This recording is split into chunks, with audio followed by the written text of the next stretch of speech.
State and their attached agencies, or members, I should say. So whoever's here for the Secretary of State. Nobody's here. Okay, good. Yes, if you're attached, yeah.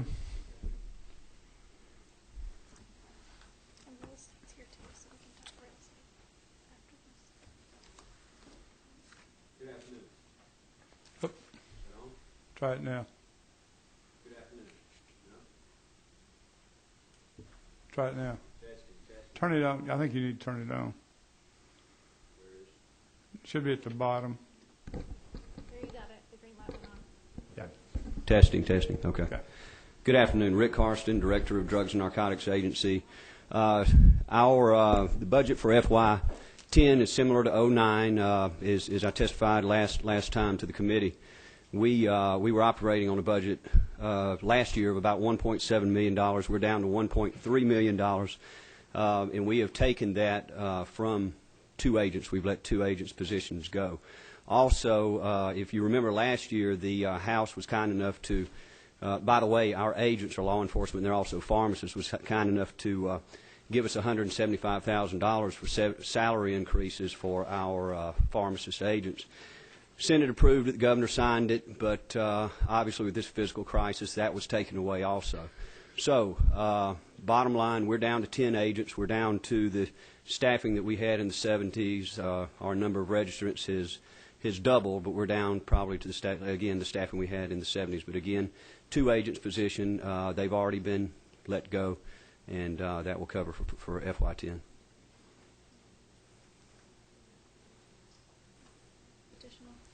Okay. So you took another reduction of how much? Well, I think it was 100, and actually the 2 agents added up to approximately 120, 115 plus. Okay. So you've laid off 3 agents? Two agents. Okay. Yes.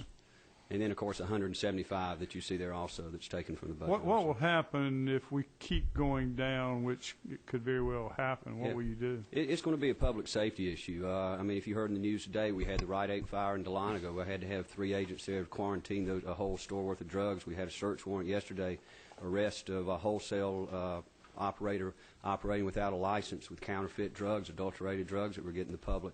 Again, 10 agents right now with over 3,000 pharmacies and physicians and hospitals is tough. Honestly, we're having to pick and choose. I'll be honest, we have 1,000 Demerol missing at one pharmacy and 10,000 in the other. Sometimes we have to let the 1,000 go. It's very difficult. Okay. Let me ask you this. Have you taken a voluntary cut yourself? I have not. Have you considered it? Sure. I'd be absolutely if we have to. How much would you cut yourself if you had to save an agent from being terminated? Oh, to save an agent? Well, whatever we have to do. I mean, I know you're in charge of it, but right. Top-level management, I don't see them doing any voluntary cuts on themselves. Sure. I haven't given that consideration. My answer is absolutely I'd take a cut. I haven't given a thought to the figure, but, if you talk 10%, there's not a lot of difference in what an agent makes and I make. So you get a little more because of management purposes? Yes, okay. Definitely. How much more do you get for management purposes? I think our top, how much more? My assistant I'm probably 5,000 or 6,000 over him. Okay. And the deputy, and then the agent next, the senior agent beneath him probably is only 5,000 less. So it's not a big disparity. Okay. Good. Thank you. Thank you.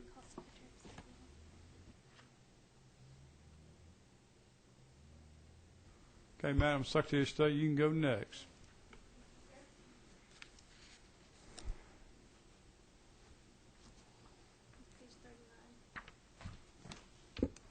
Thank you very much.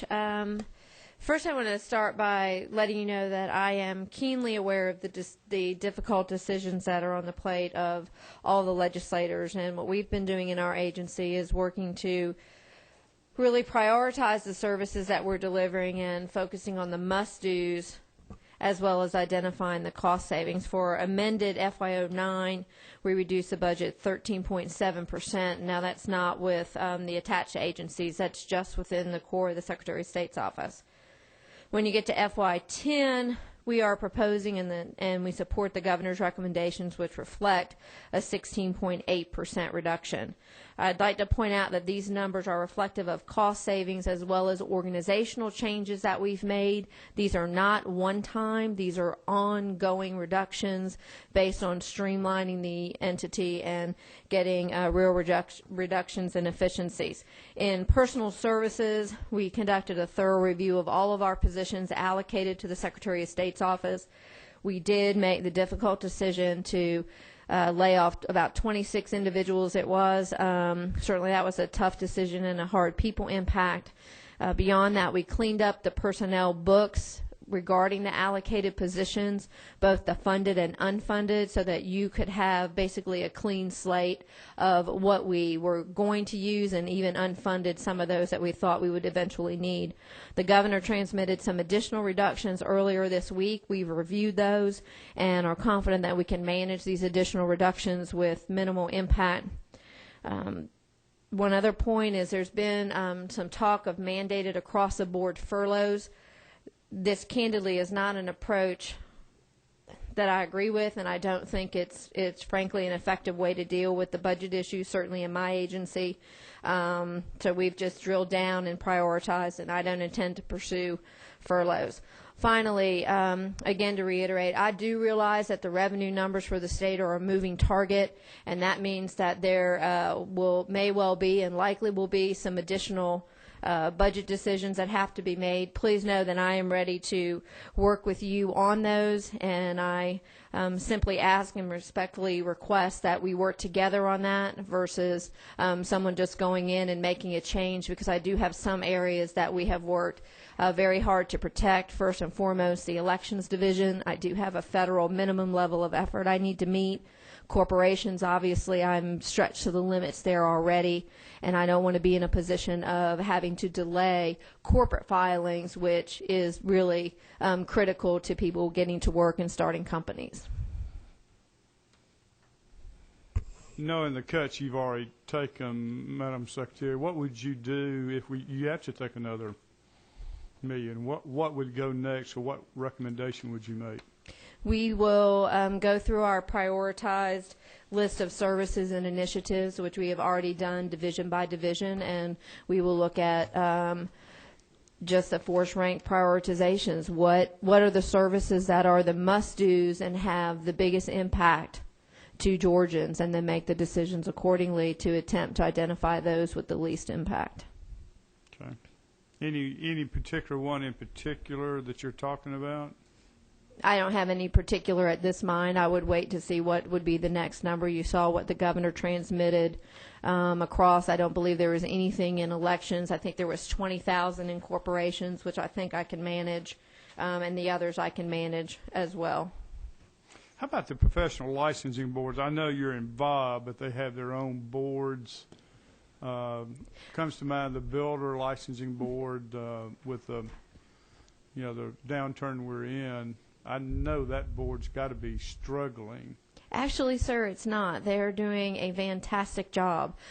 We had some real challenges in my first year in office dealing with the backlog of applications that had built up under the previous administration. And I'm pleased to tell you that I actually was making a speech 2 weeks ago, and I had a woman stand up, and she was a first-time licensed contractor in the state of Georgia and had also applied in 5 other states. And she specifically commented that Georgia's process was the friendliest, most efficient, and timely process that she had dealt with. So the board, as well as the support staff to the board, are doing a great job in that area. Okay. In fact, before you leave, I've got a license application I need to give to you, if you would, if y'all would track it for me. Sure, I'd be happy to. Okay. Anybody else have any questions? Thank you, Madam Secretary. I'd just like to express that I just want to make sure that the South Georgia office is maintained as we go through the budget reductions. I know it's difficult on everybody, but that office is important to those of us in that area of the state. Okay. Anybody else? Thank you for being here. Thank you very much. Who's next? You call real estate. Yeah, real estate, please.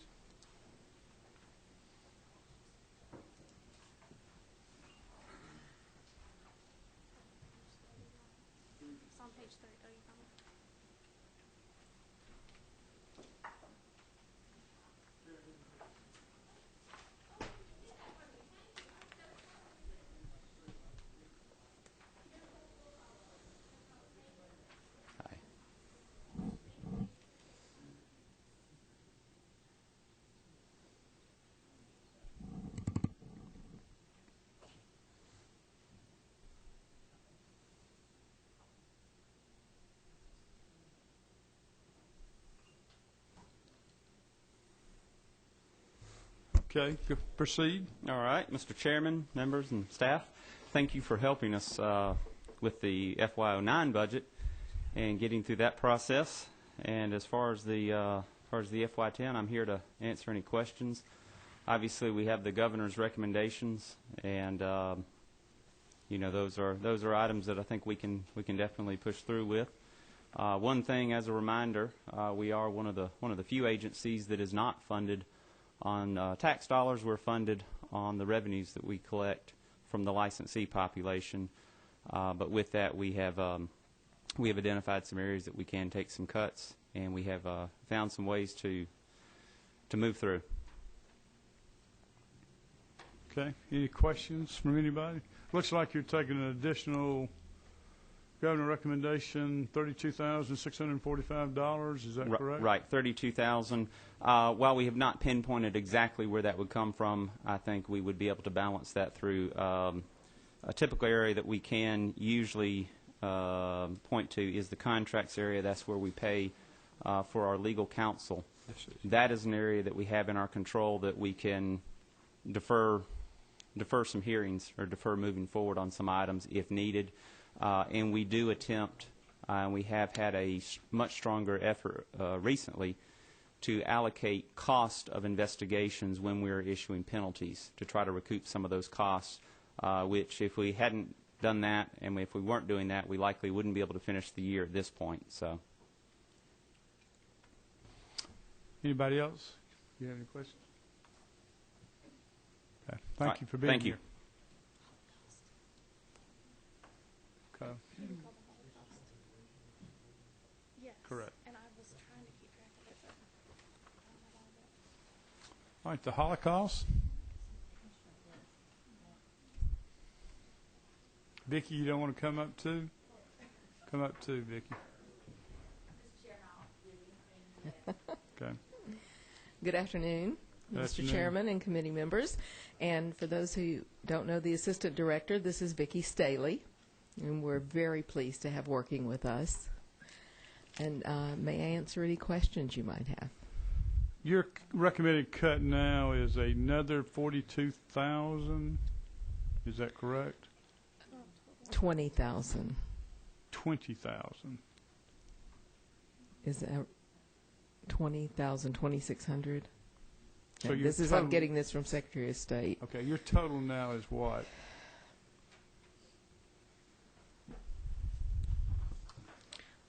Should have brought my glasses too. Okay, the total cut is, no, this is 20 just from, 20 is from personal services. Six, And then another eight, six, and another eight. Vicki has to be in my eyes Yes. right now. There, Mr. Chairman, it's 20, and then another 8,039, and another 6,815 that were travel and consulting fees. Mhm. So those three. Thank you. Total budget now is 300,000. It started at 364, 364. and it was cut the 10% with some additional cuts beside just the 10%. And then that was for 2009. So this would be an additional 10%.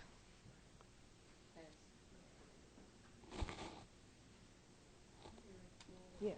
Yeah. We are a small agency. We have 3 employees and the responsibility of training the teachers of the whole state.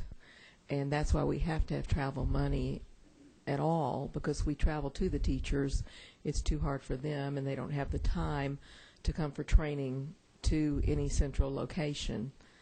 And we also service the citizens by bringing prejudice awareness programs directly in the different districts, primarily the rural areas throughout the state. Okay. A question here from Chairman. How many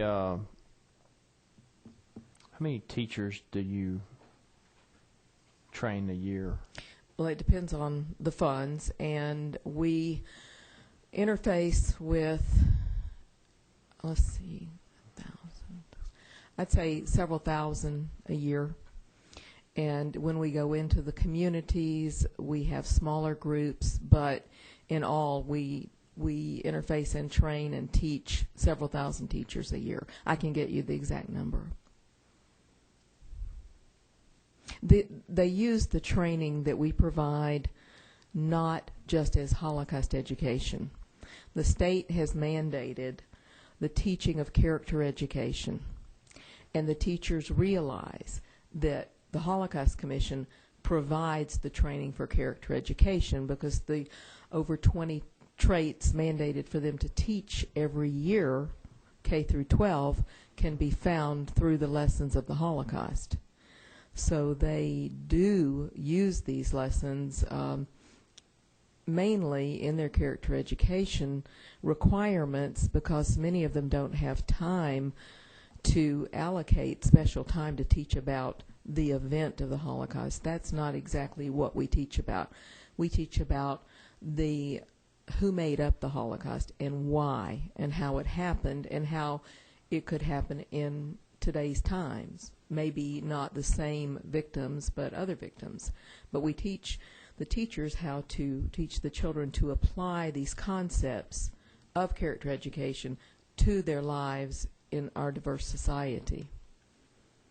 Mr. Chairman, if I might also, by way of example. Vicky, I was going to say use the Mr. Chairman, microphone. by way of example, in the coming weeks, 2 weeks from now, we're taking a play to North Georgia and South Georgia, and we will be using that play to teach at least 500 to 800 students per site, and we're taking teaching materials with the trainers.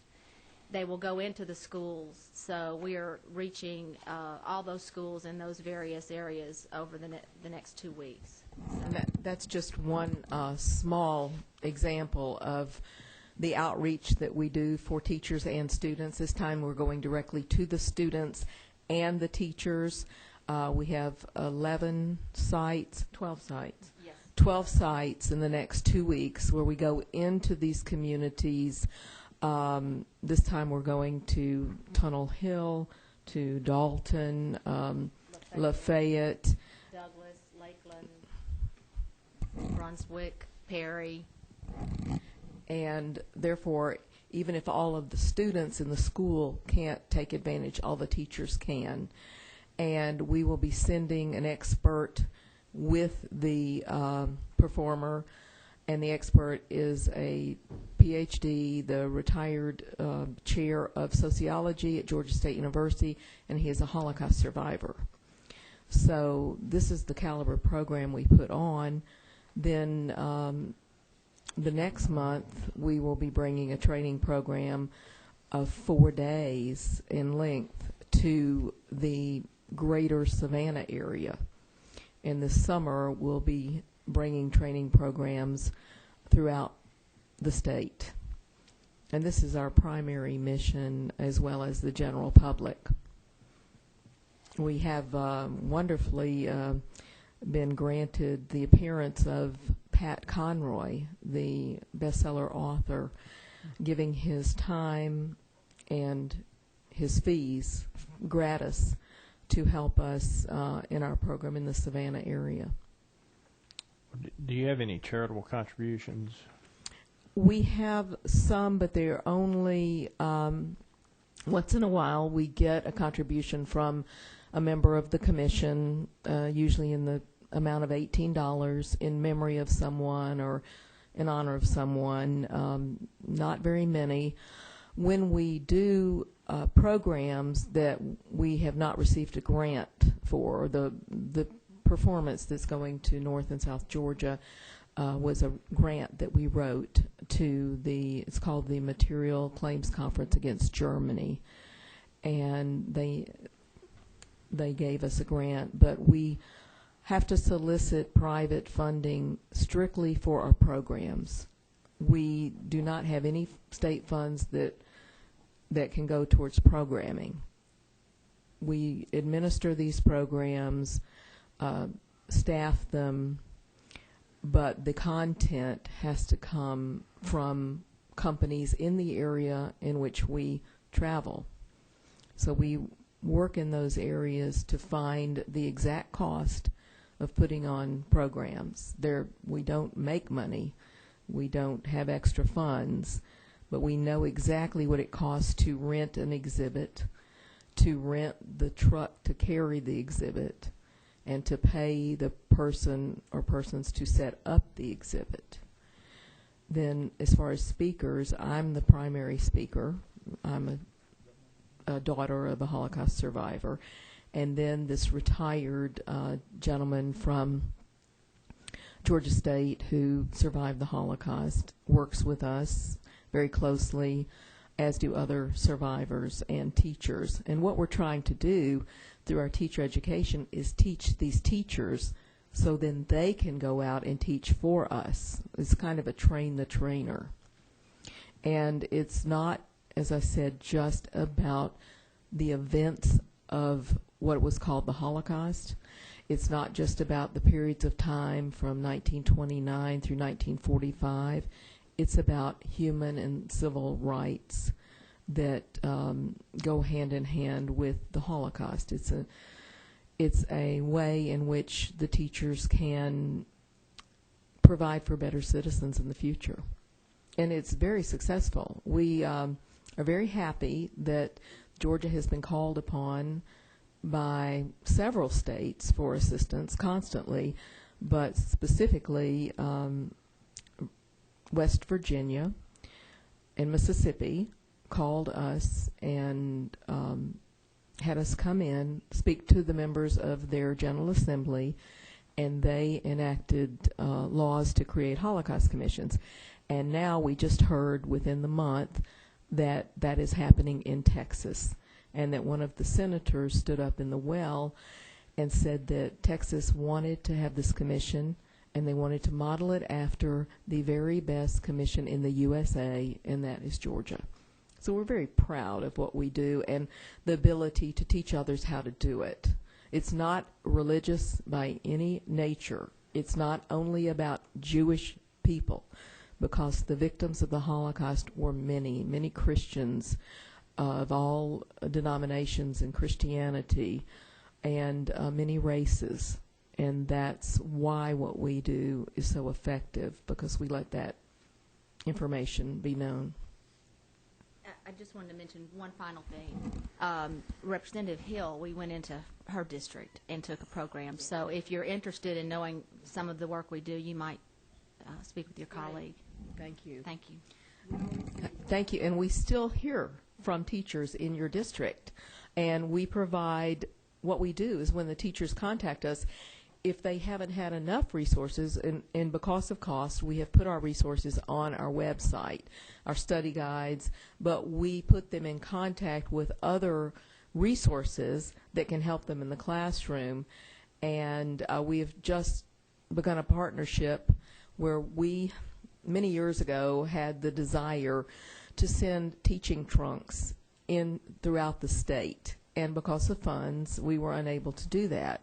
So we found a source that will take the trunks that we have that I got out of surplus. There were FEMA trunks, field trunks, and I've been storing them. And we have been approached by someone who wanted to do some good. And so we said, we will partner with you. We will provide the trunks, and we will tell you what's necessary to put in them, so they can fill the trunks, and then as we go to do our programs, we will leave them at key libraries in different districts, so then the teachers can check them out, because they don't have the money to buy these resources, but they can check them out for free. So it's a way of putting in their hands classroom sets or examples of tolerance, prejudice reduction materials, so they will understand that discrimination is cruel and irrational, and it makes no sense to discriminate against someone because of the color of your skin or your religion or your creed. And we are very proud of our commission, and we do thank all of the members of the General Assembly for being so supportive year after year and understanding, and especially when we do come into your district, understanding even more how effective we have made your teachers in dealing with issues of today. Okay. Sounds like you need to make a trip to Tifton. We'll be happy to. We'll be happy to. We usually go by invitation, and we've had several legislators invite us into their districts and partner us with a high school or a school or an American Legion. Those are some of the venues, or a college. And we would love to talk to you about going to Tifton. It's the same exhibit I saw in Decatur, right? This is a smaller version. Smaller version, okay. It's more portable. Okay. But it is also accompanied by the exhibit that you saw about the life of William A. Scott III, who was in an all-black unit of Patton's Army and witnessed the liberation of a concentration camp. Representative John Yates has worked with us for years. He was an eyewitness to the liberation of Dachau. So we work with veterans groups wherever we go, with the school systems and the communities, and also churches. We do speak. Yesterday I was asked to be the speaker, one of the speakers for Clergy Day at the Capitol. So when, I don't know if any of you remember Reverend Tillman, who was a representative, I spoke at his church, and he arranged for, I was a Human Rights Day speaker at his church, and he arranged for the contacts in the community, and thus we're making our second trip back to Brunswick area because we've been asked to return. Okay. Thank you for your time. That's Thank all the you. questions. Thank you. Thank you. Okay, Department of Revenue.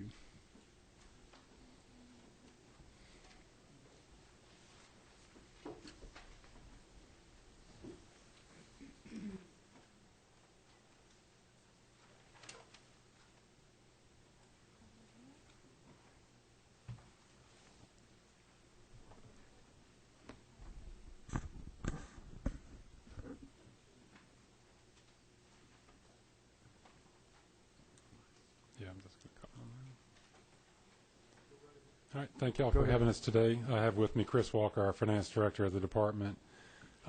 Just to put things in context for you for the O10 budget, in addition to all the reductions that we've already made in the department, we're continuing to fulfill the plan that we submitted to the governor, which he approved back in August and September.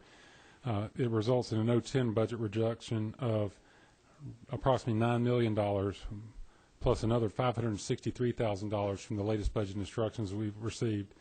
So with that in mind, some of the highlights of some of the things we've done in order to get to where we need to be, we've had to eliminate the second and third shift in the processing center. So I would ask you to encourage all your constituents to file electronically so we can return their refunds fast as possible. In the motor vehicle division, we've had some reductions in force by eliminating the quality control and document receipt units. This comes after enough analysis to know that with a different management team in place today than we had 3 years ago, which was the original impetus for creating a quality control unit, we feel like the management supervisors we have in place today can maintain quality. And we're also continuing to do other RIFs throughout the department. That's an ongoing process, and we are continuing to eliminate jobs. The help that we are getting with the 09 budget to try to reduce or eliminate furloughs, especially in the audit world and the tax examiner world, is very helpful. But we're still somewhere around $3 million short of doing all the budget reductions that we need to do. That's why we continue to look for areas that we can do RIF plans and or eliminate jobs, and that process will continue on until we get to the number that we need to get to. We continue to focus on agency-wide reductions in regular operating expenses. And then another change that we've made in the motor vehicle world, which actually went live this past week, if any of you are familiar with the insurance lapse letters, our lack of insurance letters on car registrations. Historically, 3 different letters would go out, which we determined would be quite confusing, and we've reinvigorated that process and hopefully clarified that there's a pending suspension, and then there's a suspension. We've created an electronic lockbox, so you can not only pay your fine if you have one online, but you can mail the payment through our own lockbox. That will also take a tremendous amount of traffic out of the tax commissioner's office at the county level, because we're sending out over 1.5 million of these letters a year. And so it's a huge avenue for us to reduce postage, among other things. And we have other initiatives underway to try to rein some of those similar things in. And with that, I'll take questions. It's a significant challenge, as you know. Okay. We did try to help in the midterm. I hope that helps. Oh, everything helps, and we understand that the principal interest in that help was to make sure we maintained audit staff and maintained examiners and collectors, and so they will be the last ones impacted after all this other work we're doing. So how many employees do we have now, Bart, in the department? After, I assume you hadn't done anything yet as far as furloughing. Oh, no, well, the route we're taking, I mean, when we first presented the 09, we did the equation on, in addition to all the cuts that we submitted to the governor, it would equate to an additional 8 furlough days. But the route and the path that we're on now is to try to eliminate the use of furloughs at all, which means having to eliminate jobs. And the reason I hesitate on the number of employees is we have approximately 1,300 to 1,400 full-time employees, but at any given time, historically, we could have another 400 to 500 temp employees working at the same time. Okay. Some of those being permanent state temps and others from temp agencies, and that's a lot of what we're moving. For other areas where we're doing significant cuts is in our information technology area, where we're only pursuing critical projects that will either aid collection or improve customer service, wish list projects, or if they don't serve a certain level or number of customers, then they're being turned off and controlled at the division director and my level, so that just different employee groups can't run queries for insurance. So every time we do a query on our data, it adds a significant other GTA charges. We're eliminating all of that as well. Okay. Question, what was I going to ask you? The tax commissioners, I know in the amended there was some line item in there for the tax commissioner. Is there anything in this budget for them as well? Yes, we will continue. That would be an ongoing practice, that those things that we're obligated to pay for by statute we'll continue to pay for and deliver, as well as we continue to maintain the printers that they all use, which is obviously quite expensive, even though we're not bound to by statute to do that. But what we've given them in exchange for that, too, though, historically, using the old platform of Kyocera printers, they would have to wait for one of our technicians to come service the printer. This new HP solution has 24-hour on-site HP service. And if HP doesn't show up, it's obviously a warranty violation on their part, but also the commissioner can go to a local office supply house and get back in action if it was critical. Even though you're going to be contract with GTA, it doesn't bring the tax commissioners in on that as well, does it? I'm not sure. Georgia Technology Authority? No, I know what GTA, I'm not sure I understand what it means when it brings. As far as the computers you're furnishing with the tax commissioners, is that coming? No, these are, we're providing them with printers where they actually print registration cards. Okay. and so you're actually purchasing them? Yeah, well, it's a lease transaction, but it's our burden. But it doesn't come under the jurisdiction of GTA? No. Okay. Any other questions? The relationship between the tax commissioners, us, and GTA is the residents of the gratis tag information system. Okay. That's the only link there. Chairman Scott had a question for you. Thank you, and let me apologize in advance if I have to leave. I've got a meeting at the Speaker's office in just a few minutes. But in the bonds, you've got $10 million in 5-year bonds to fund the continued implementation of the integrated tax system. Yes. It's $2.3 million a year. Can you give us just an overview of what that system is going to allow you to do that you don't currently have the ability to do? Sure. And one of the reasons why these cuts are as deep as they are is so that we can continue the integrated tax system and the data warehouse system implementation that we started 2 years ago. because it will transform the way the department does business. The integrated tax solution is in place because right now, if you as a taxpayer have a corporate interest, so you have withholding tax filing, income tax filing, and maybe a sales tax, if you could be in contact with the department, you could solve one problem.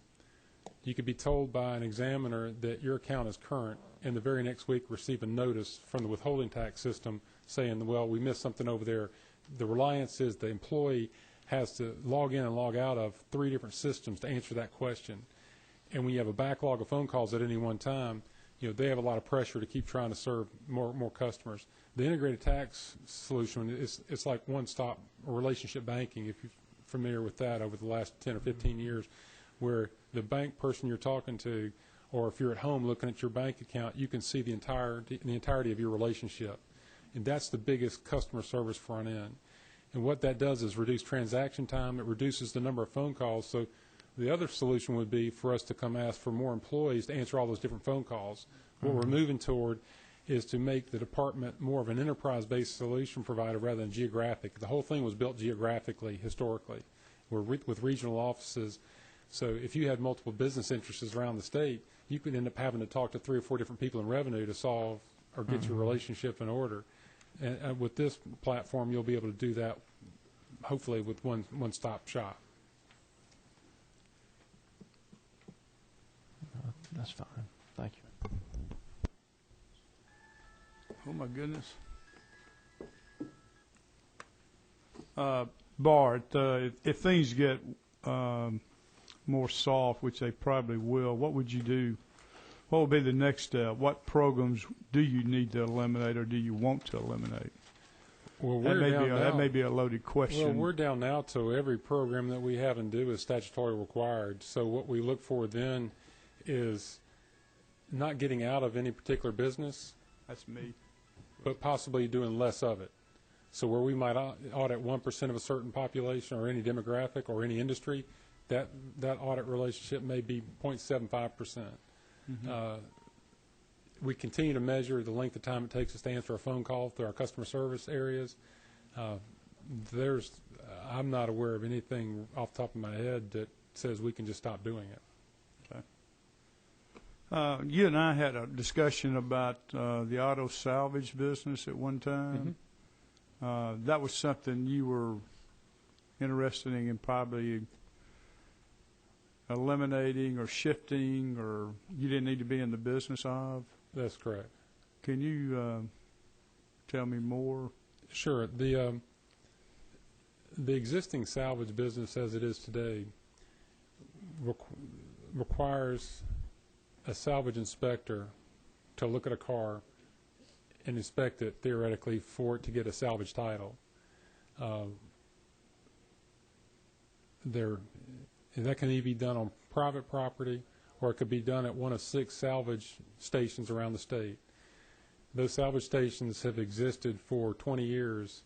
They've never been competitively bid, but the person that runs those salvage operations gets a fee for the cars being taken there, principally by insurance companies and others, plus they pay a fee to the state.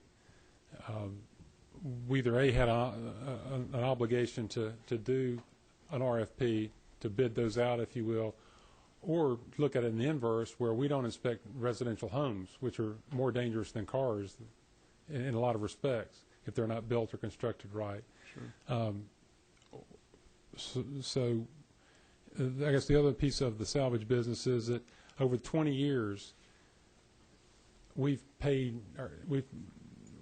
had appropriated nearly, well, it's $1.5 million a year for the entire program. That's to issue the titles, but approximately $900,000 of that was for the inspections.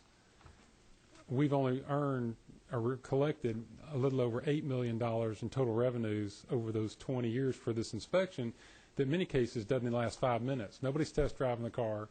They're walking around it, looking at it, and all they're tracing is the VIN number on the parts or the vehicle itself to ensure it's not stolen.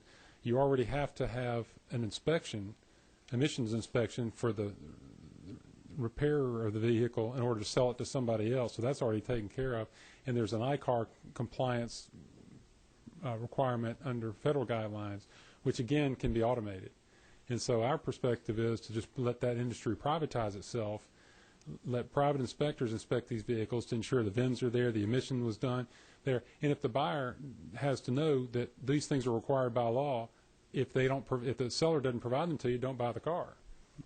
And then to Mr. James, I think it was Winford Dukes' request that, well, that might put the one-off mechanic at risk of having to pay $500 for a permit. The recommended language that we've given Chairman Rice about how this industry should be structured would show those items that are required, the emissions, the VIN numbers for the parts, et cetera, the ICAR compliance, and that the inspector had a certain level of training in order to call himself an inspector, and a cap on the fee so you wouldn't alienate the small business operator in this process. Okay. I need you to do me a favor. I need you to visit with Representative Doug Collins. He's asking me questions I can't answer. Sure. Be happy to. Got his card here. I'll give it to you and let you go see him if you would. And we have plenty of support documentation for him to take away. I'll let Jim Pilgrim give you his card if you'll see him. Any other questions? Anybody? See none. Thank you for being here. Thank you for having us. Insurance, Commissioner Oxendine. I thought I saw him outside.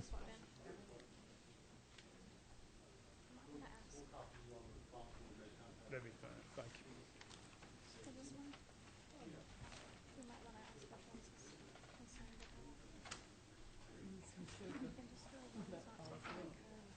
Okay.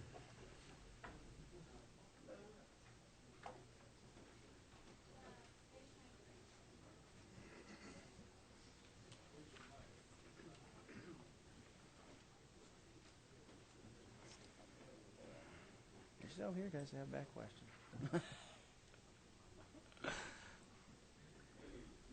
Thank you for being here, Commissioner. Thank you, Mr. Chair. You may proceed.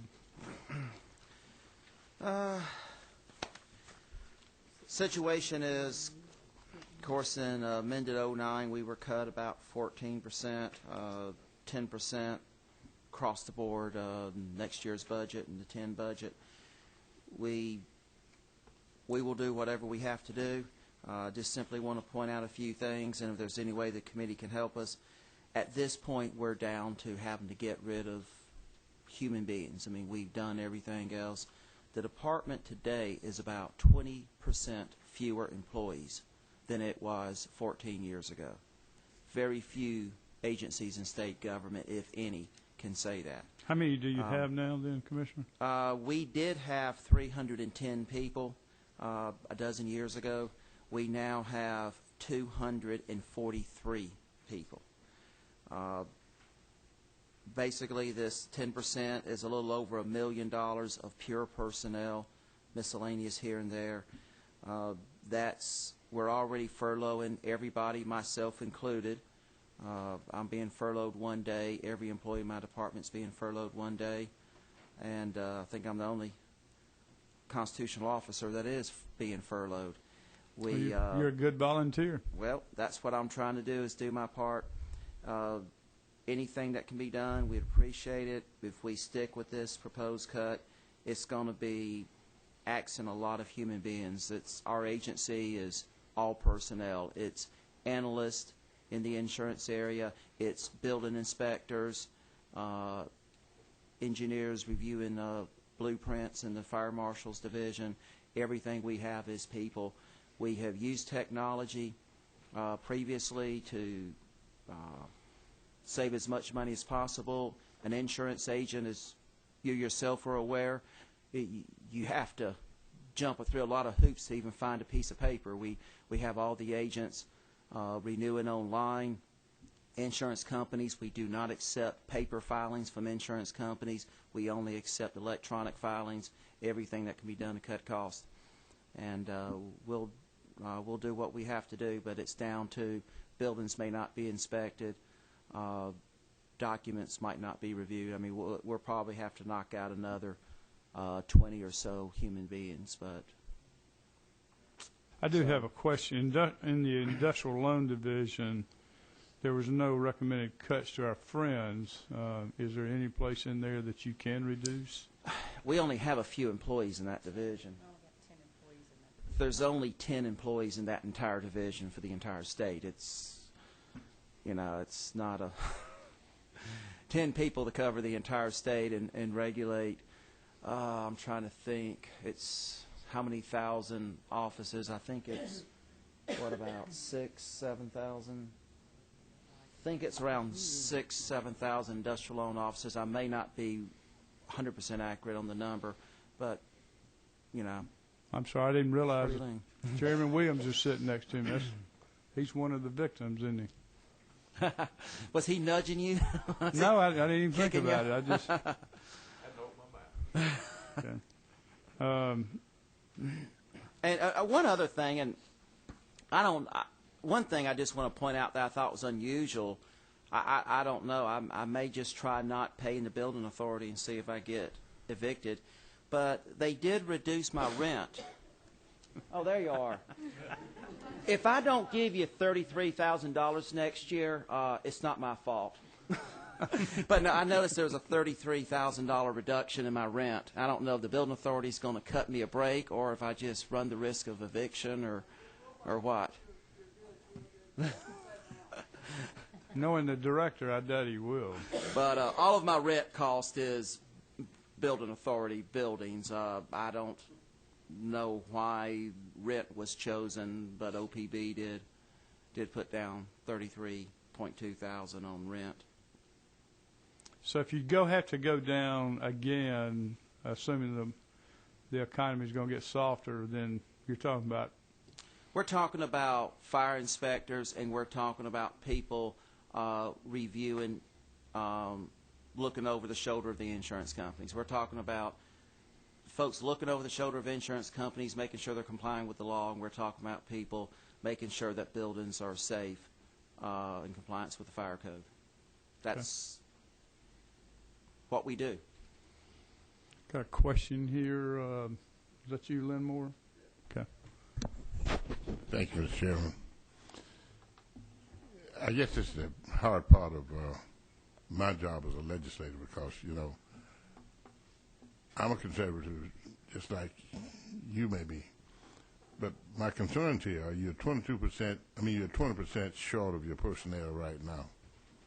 And we're talking about leaner times are coming.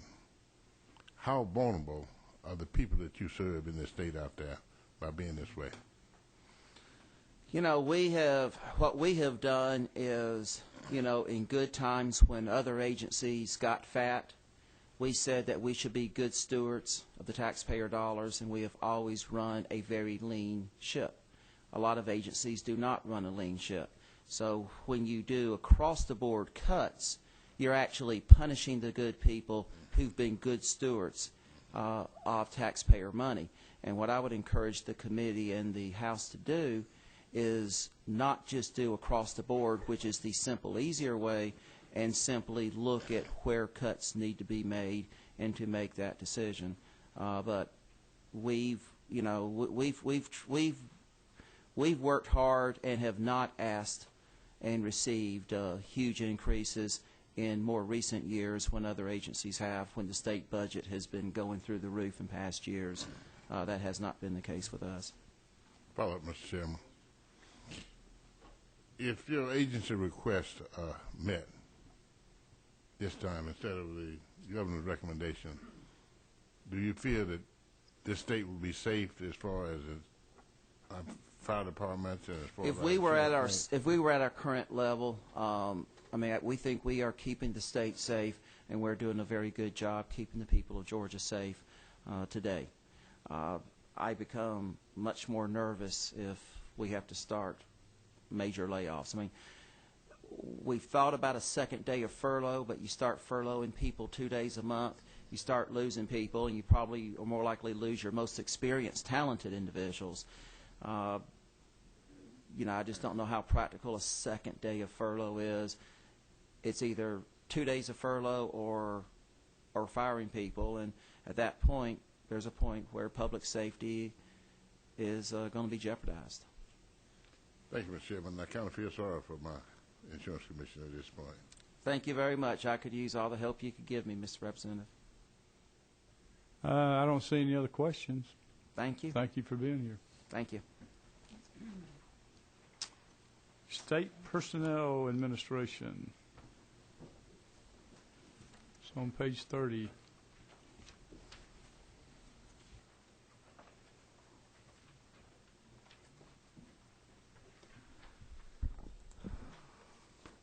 Good afternoon. And again, Steve Stevenson with State Personnel Administration.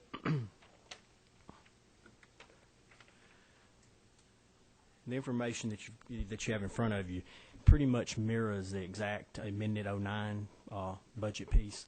Again, in 09, we're actually writing a check back to the Treasury for right at $1.4 million. That's 10%, and we're going to do the same thing also for the 10 budget too.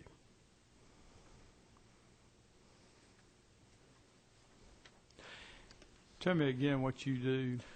We do, from a state personnel administration function, we handle the training, development, workforce planning for the state.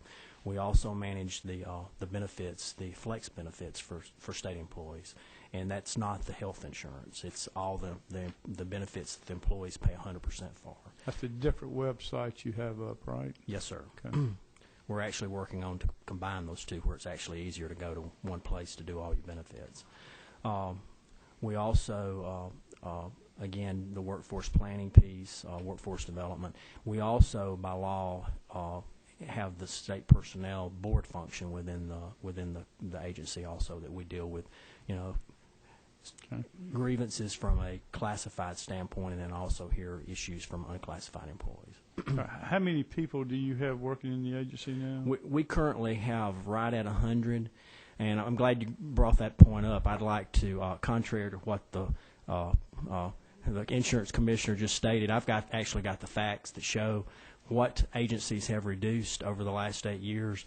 I understand he just said that he was the only one that did that. Over the last 8 years, state personnel has reduced right at 40%, and we're not the Lone Ranger. I've got a list right here of about 30 or 40 agencies. About half of those have reduced at least 20% over the last 20 years. So we're down to the point now, when we first came in about 2.5 years ago, we had about 150 employees, and right now we're down to about 100. And with this amount that we'll write back to the Treasury, at the end of when we write that check, we're going to be in the hole about $800,000. So we'll wind up either having to adjust through head count, or we'll look at whatever we're delivering for the state programs to decide, what's best to cut at that point in time. Okay. What do you charge an agency per employee? Is that an ongoing charge? It's $147. $147? Yes, sir. And that is with agencies that still have classified employees within that agency. Now, we declassified them how long ago? 1996. Okay. We're down currently of about 80,000 employees. We have about 12,000 that's still classified. So after the 12,000 are retired or gone? We will be, when those folks are gone, then that agency piece will go away at that point in time, and I think that's by law that it would. Okay. And how much did you say you're paying to the Treasury now? It's we just wrote a check for the 09, or will for 09, for $1.4 million, and we're going to do that same amount for the 10 budget also. Okay, and your total budget is how much? Currently it's a little over $12 million. Okay. And we're also on the assessment piece, because of the head count in the state going down. That affects us from a monetary standpoint, because as the head count for the state goes down, our assessment amount also goes down with that. Okay, like line 34.2 on the tracking document. Are we recruiting now in staffing services? I thought everything was frozen. We have froze except for very critical type jobs, and those have pretty much slowed to a snail pace. We are still out there with our name out in front, and the reason why is now's the time to go out and really sell the state as an employer, because when the economy rebounds, we'd like to be the first one there to scoop up the people that are going to be looking for a job at that point in time. So, from a monetary standpoint, are we spending a lot of money out recruiting? Absolutely not, because we don't have it. How many people do you have designated recruitment staffing now out of the 100? I would say probably around 15, 18 people in that group. Okay. But one of the things that we did over the last month is we actually held a recruiting fair day over at the Sloppy Floyd building. We wound up having about 1,000 people represented, and it wasn't just for state employees, although we had state agencies there that was represented, and some of those folks did have critical job openings. But we also brought in private sector folks that were there, that were hiring, that gave the state employees the ability to apply for those jobs too that were unemployed. Okay, I've got a question from Chairman Williams here. Thank you, Mr. Chairman. How many, you said you had 80,000? We have I think it's right at 80,000 right now. I know we're talking about layoffs, furloughs, and probably laying off people permanently, that sort of thing.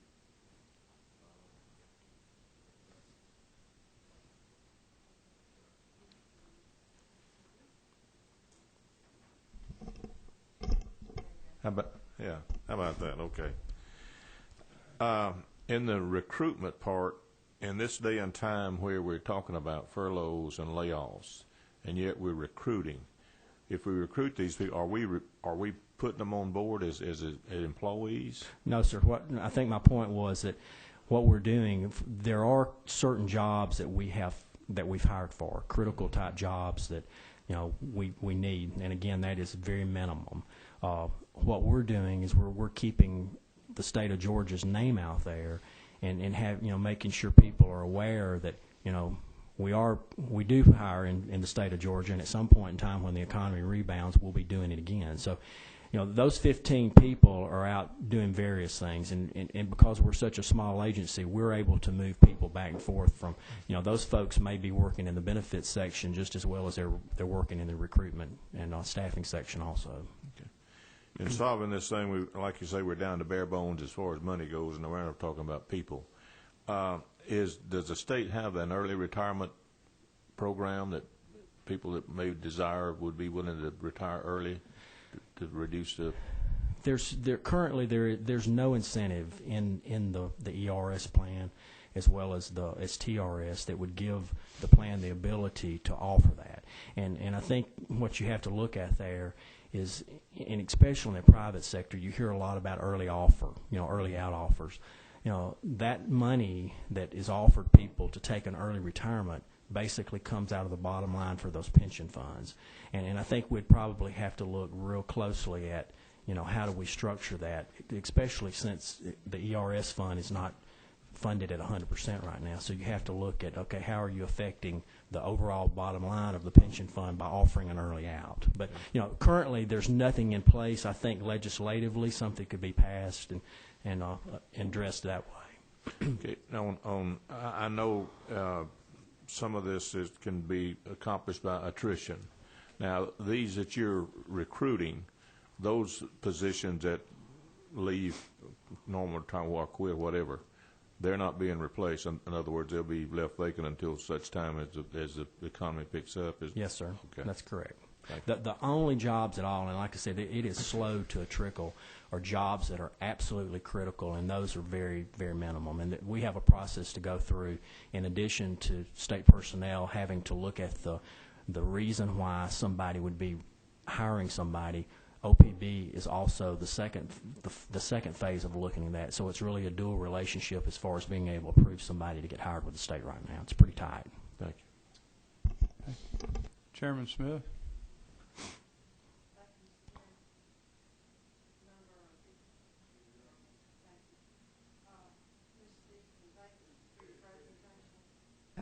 Thanks. Thanks, God.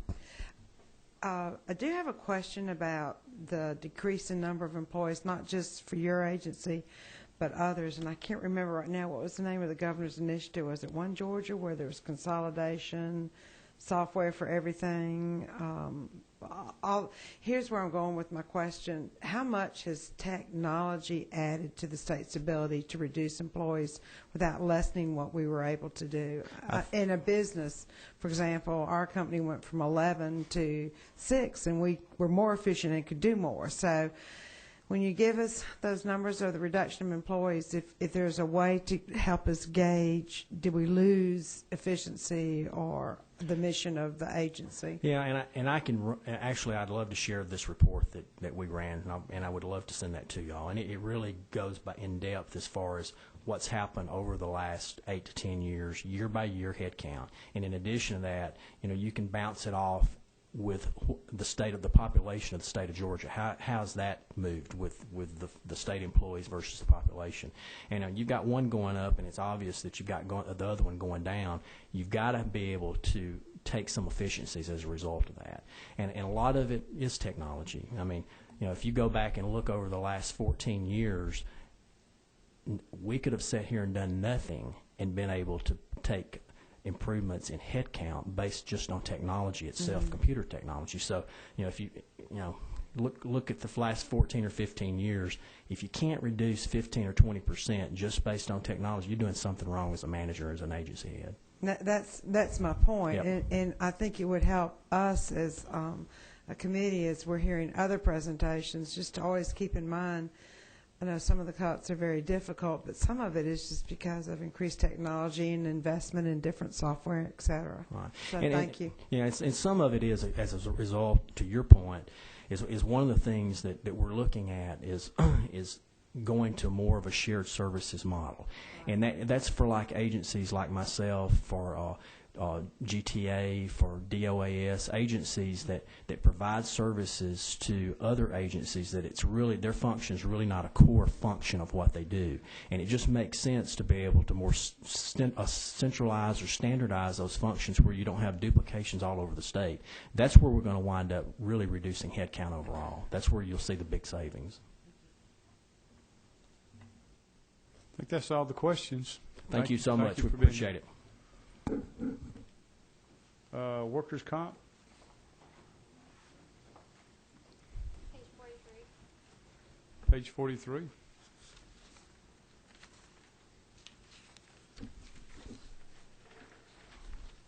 Good afternoon. Carolyn Hall with the Workers' Comp Board and some other of our staff, and appreciate everything that you're doing and working through this. For the FY10 and of course for the amended 09, we talked about the fact that, as several others have said today, that we are not funded by tax revenues but by our annual assessment on insurance carriers and self-insured employers. Whatever the budget is set, Tom Risco here, he issues the assessment, we collect it, and we pay it to Treasury.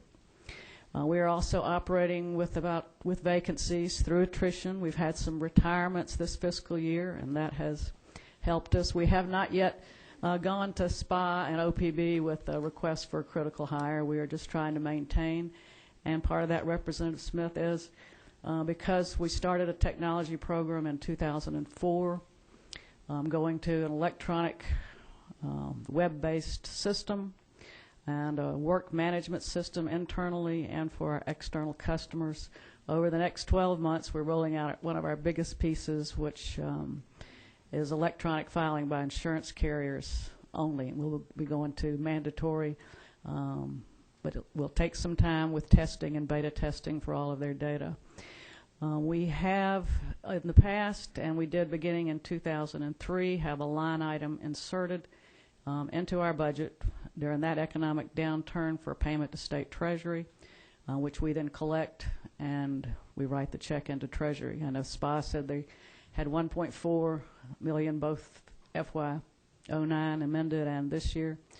Our FY09 was at $1.9 million to Treasury. We're adding an additional, at the governor's recommendation and approval, another 1.7, which means we'll be paying into Treasury about $3.6 million, which will stay and go to Treasury. The rest of our budget, if it's cut and we don't spend it, then by law and under the accounting standards of the state, that goes back to the insurance carriers. We assess about 300, Tom, is it, carriers? and then about 400 self-insureds. And there, with the increase in this payment to Treasury, the assessment for the carriers will go up to about 0.98%, still less than 1%.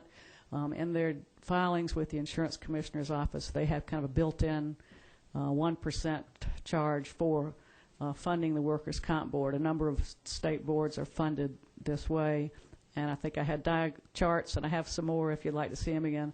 For the states that are funded this way, ours is the lowest assessment. Ours is still below 1%.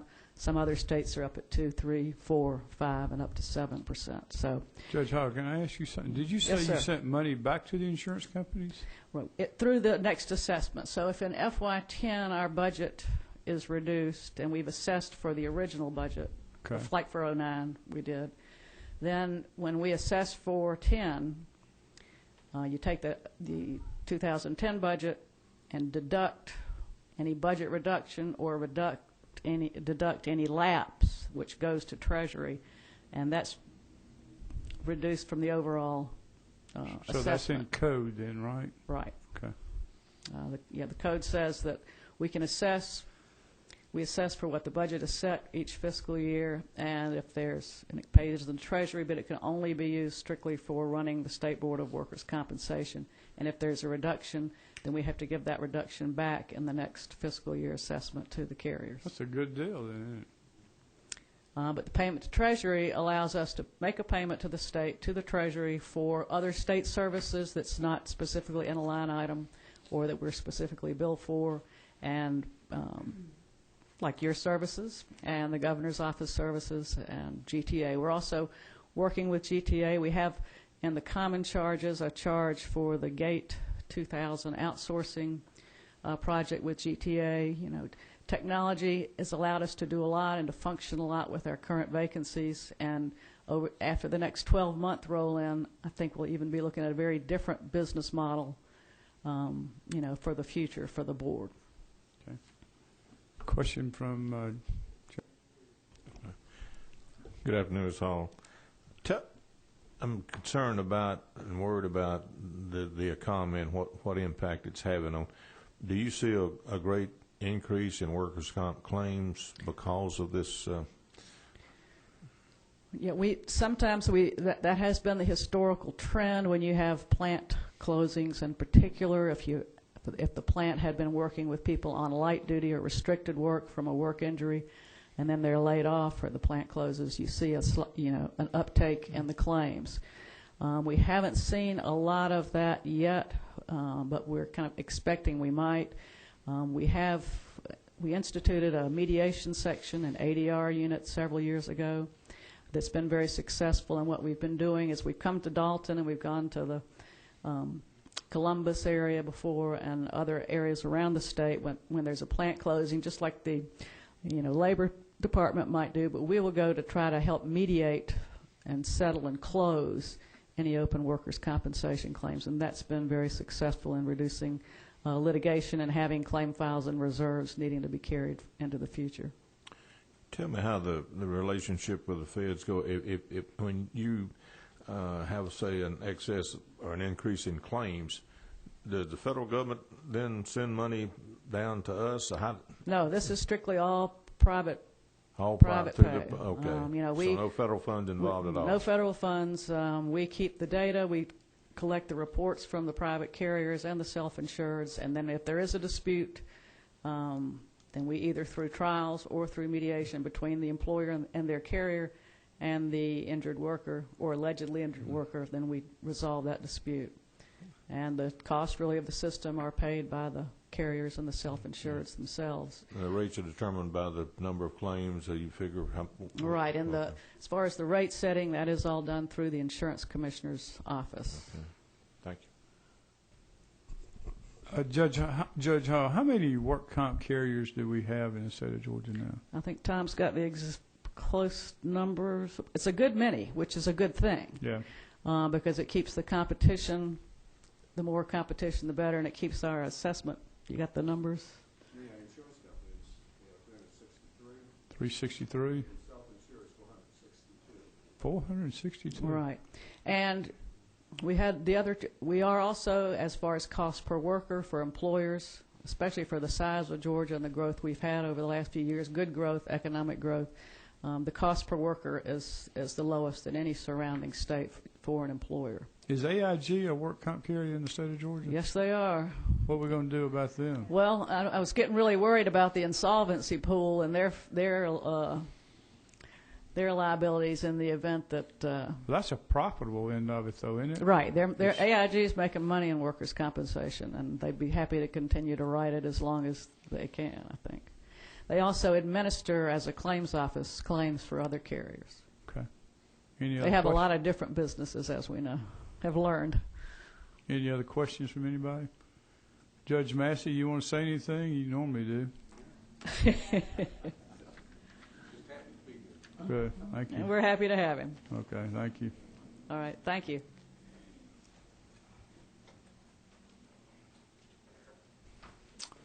Banking and finance.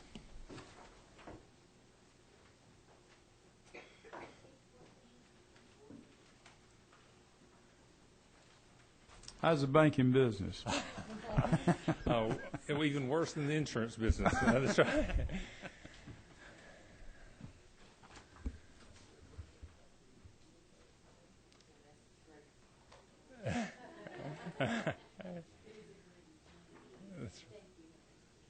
Good afternoon, and we'll quickly kind of go through the handouts because I know there may be many questions. First of all, I'd like to thank the committee for the House and what the Senate and the governor recommended as far as having a limited cut for 09 as well as that same cut for 010. Obviously, I think we'll go through this. We'll see. I think those were wise decisions. On page 3, you'll see there the number of assets under our supervision. This is just the banks and credit unions. It does not include the mortgage business, and we'll get to that in a minute, as well as the money service business. But you can see the growth that we've had over the last 7 years as far as the number of assets under our supervision has increased about $135 billion. To put that into perspective, just that amount of growth alone, that $135 billion figure, would place us nationwide about 12th in the nation if that was all we supervised. But as you see over the last 8 years or 7 years, we've almost doubled the number of assets under our supervision. And I'd also like to thank Commissioner Stevenson for talking about the other agencies that have made reductions in staff during that time. We are one of those agencies that have had a 20% staff reduction since 1991. And I bring it up since 1991 because that was the last time in which we had a real economic downturn, especially in the real estate business, and that affected our institutions that we regulate. And to give you some perspective, the total number of employees in 91 was 134. We currently have 111 today. The number of bank examiners, the number of people that out in the field that we actually have to have turning and reviewing credit files, discussing with management, was 90 back then, is now 60, the number of bank examiners. During that same time, between 91 and now, we have started a mortgage division. So that includes the total number of staffing. We've included 18 people are in our mortgage division. We have 8 mortgage examiners to examine over 2,000 licensees. You'll see if you turn over to the next page, page 4, a breakdown as far as the different type entities we regulate, as far as the number of entities of each category. And that number had steadily been increasing. As far as the number of banks from 07 to 08, you see the decrease. Some of that is due to consolidation in the industry through mergers and purchase and acquisitions. But unfortunately, that's also due to failures. To give you some perspective, from the inception of the FDIC in 1933 to August of last year, there had only been 17 state-chartered banks fail during that whole span of time. Since August of last year to now, we've closed 6 institutions. 5 of those last year, 1 this year. And unfortunately, there will be quite a few more this year and next year as well. How many more do you think this year? I'd rather not say a number if you don't mind, just because everybody asked me that number, and I don't want to create any undue alarm or concern out there among the industry. Well, while I'm there, this stress test that the feds are coming up with, how's that going to play in any banks located in Georgia? I know there's 19 of them, but most of them are national large regional banks. Isn't that correct? That's right, and it's the largest banks, basically. So in Georgia, only SunTrust will undergo the stress test. Well, BB&T is too, but not domiciled here, right? That's correct. They're not headquartered in Georgia. That's right. Only SunTrust will be the only state-chartered institution. Okay. And also, I thought it would be interesting to point out, and the midway down, the mortgage brokers and lenders, you see that number had steadily been increasing, and then the sharp drop-off this past year. Of course, what has happened in the mortgage industry, which started much of this, the turmoil that's in the financial world now, you see the number of reduced licensees in that area. And then the next page, page 5, just quickly shows the amount of revenue we bring in versus the appropriation. As you see, the number, the difference there, the disparity between the revenue versus appropriation has averaged somewhere around $10 to $11 million per each year. So our revenue is generated through assessments as well as fees. Can I stop you there? Just what is a check seller? I'm not familiar with that. Someone that sells money orders, basically. And there's only 23 of them in the state? That's right. Those are ones that specifically do just the sale of checks. A money transmitter can also sell checks. So a convenience store sells checks, right? Money orders? That's right. And what they do, usually they have a master license and a gentleman or an entity that has many convenience stores. Those are considered agents for that license. And just to kind of let you know a little bit of what's happening in the banking world as far as the number of banks, the last time that we had, like say, 91, the significant downturn in the economy and the banking world, we had about 133 institutions on our problem list. We're approaching that now. The difference between 91 and now, we rate institutions from 1 through 5, 5 being the worst. The severity of the ratings are worse now considerably than they were back in 1991, hence the failures that we've had.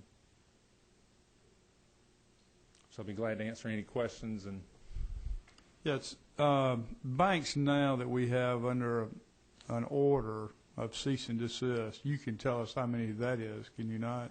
There are 40 under cease and desist orders. There are 41 under memorandums of understanding, 12 under board resolutions, and 2 under written agreements. So we have 95 institutions with some sort of administrative action in place. Serious business. Yes, sir. Okay. Chairman Williams. Commissioner, all we've heard about is the banking downfall and Wall Street and the whole thing, and this thing really disturbs me of how this thing is being handled. What are we doing in the state as far as trying to clean up this mess that the banks have found themselves in, as far as reformed rules and regulations, working these loans out instead of kicking people out and leaving vacant homes, things of this sort? Do we have an organized plan to get our stuff in shape? I don't know what the feds are doing, and of course the national banks depend on them, but it's a horror story every time you watch TV. Right, and unfortunately, regarding the regulations, the rules and regulations, they're both federal regulations and the state regulations. Ours, in many regards, mirror the federal regulations, as well as because they have FDIC insurance, each bank has to maintain or comply with those federal regulations. So we can't loosen the regulations, or those come from Washington, if you will. What we have instructed our examiners to do numerous times, and we've conveyed this to the banking community as well, we want to try to take a realistic approach. I have told the bankers and our examiners, I want more dialogue than ever before between examiners on the ground, with those lending officers, with the CEO. I would much rather a bank be proactive in trying to work out a situation where they can come to some sort of agreement that it will be in the best interest of the bank, where you do not have to reach the stage of foreclosure. That's the last thing the bank wants to do is foreclose. They lose money when they foreclose. Mm-hmm. Obviously, it's the last thing that the homeowner wants to do, or the developer, the builder, whatever the case may be. As well as a builder can sell a piece of a property, a building, a home at a higher price than the bank can. As soon as the bank takes possession of it, there's an additional discount that the consumer is expecting, as well as the upkeep of the property, that sort of thing. So the banks are doing that. They are trying to work with their lenders, with their builders, with their developers, to try to keep it in their hands if at all possible, extending terms, modifying the debt, that sort of thing. we may still, because of guidelines or rules that are in place that we have to obey, still have to classify that as a problem credit, because it is, but yet we're fortunate that we wouldn't have to charge it off, that sort of thing, because we can see how the bank is in a better position than they were before. As far as the word we hear about these banks getting bailout, so to speak, funds, Right. and yet they're not lending them, are we not, are the banks in Georgia, are they holding back on loaning funds that people can't borrow? No, I don't think so at all. In fact, just a handful, really, of banks in Georgia have received those funds, as well as I think there was probably a misunderstanding through the public and sometimes Washington as to how those funds should be utilized. If it was just a dollar-for-dollar lending thing, the checks could have come straight from the Treasury to the homeowner or to the individuals. They use that money to shore up their balance sheets, to try to get healthy, to get their capital to a level in which they can lend fully. I saw information this morning that was talking about as far as, and there's an excellent letter by Ed Yingling, I think, the chairman of the American Bankers Association, how all banks are being lumped together, where community banks are totally different from these large money center banks and the Merrill Lynch's and Goldman Sachs of the world that have been in the news so much. How the total lending as far as community banks went up this past quarter. I think it was about 12% this past quarter, which I think is pretty phenomenal considering what's happening to the economy, as well as the number of banks that are struggling. Thank you. Mm-hmm. Representative James. Thank you, Mr. Chairman. On last evening, I saw some disturbing news on television, and I don't know if it's happening in Georgia or not. But there were several people came forward and said that they had lost their life savings in banks. Do we have any banks in the state of Georgia that are not FDIC protected? No, we do not. What I imagine, if that was the case, they were shareholders. Now, when a bank closes, the shareholders are out the money they invested in the institution. But out of all the institutions that we've had closed, like say 6, 5 of those, all the deposits were acquired by the purchasing bank. In one transaction, only the insured deposits were acquired, and there was a minimal loss to any depositor that had over at the time over $250,000 in an account. But all banks in Georgia are FDIC insured. Thank you. Any other questions? Okay. Thank you for being here. Appreciate what you do. Sure. Thank you very much. No, it's not a good time. Okay, Russell, come give us some good news. We need some good news.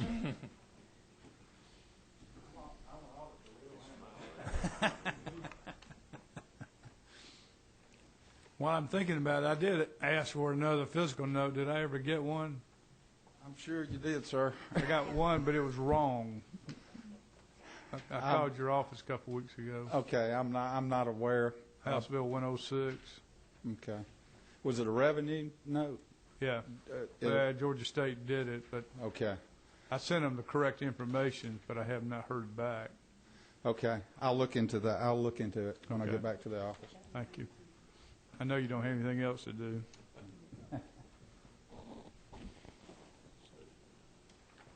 What page are we on? I believe it's page 7.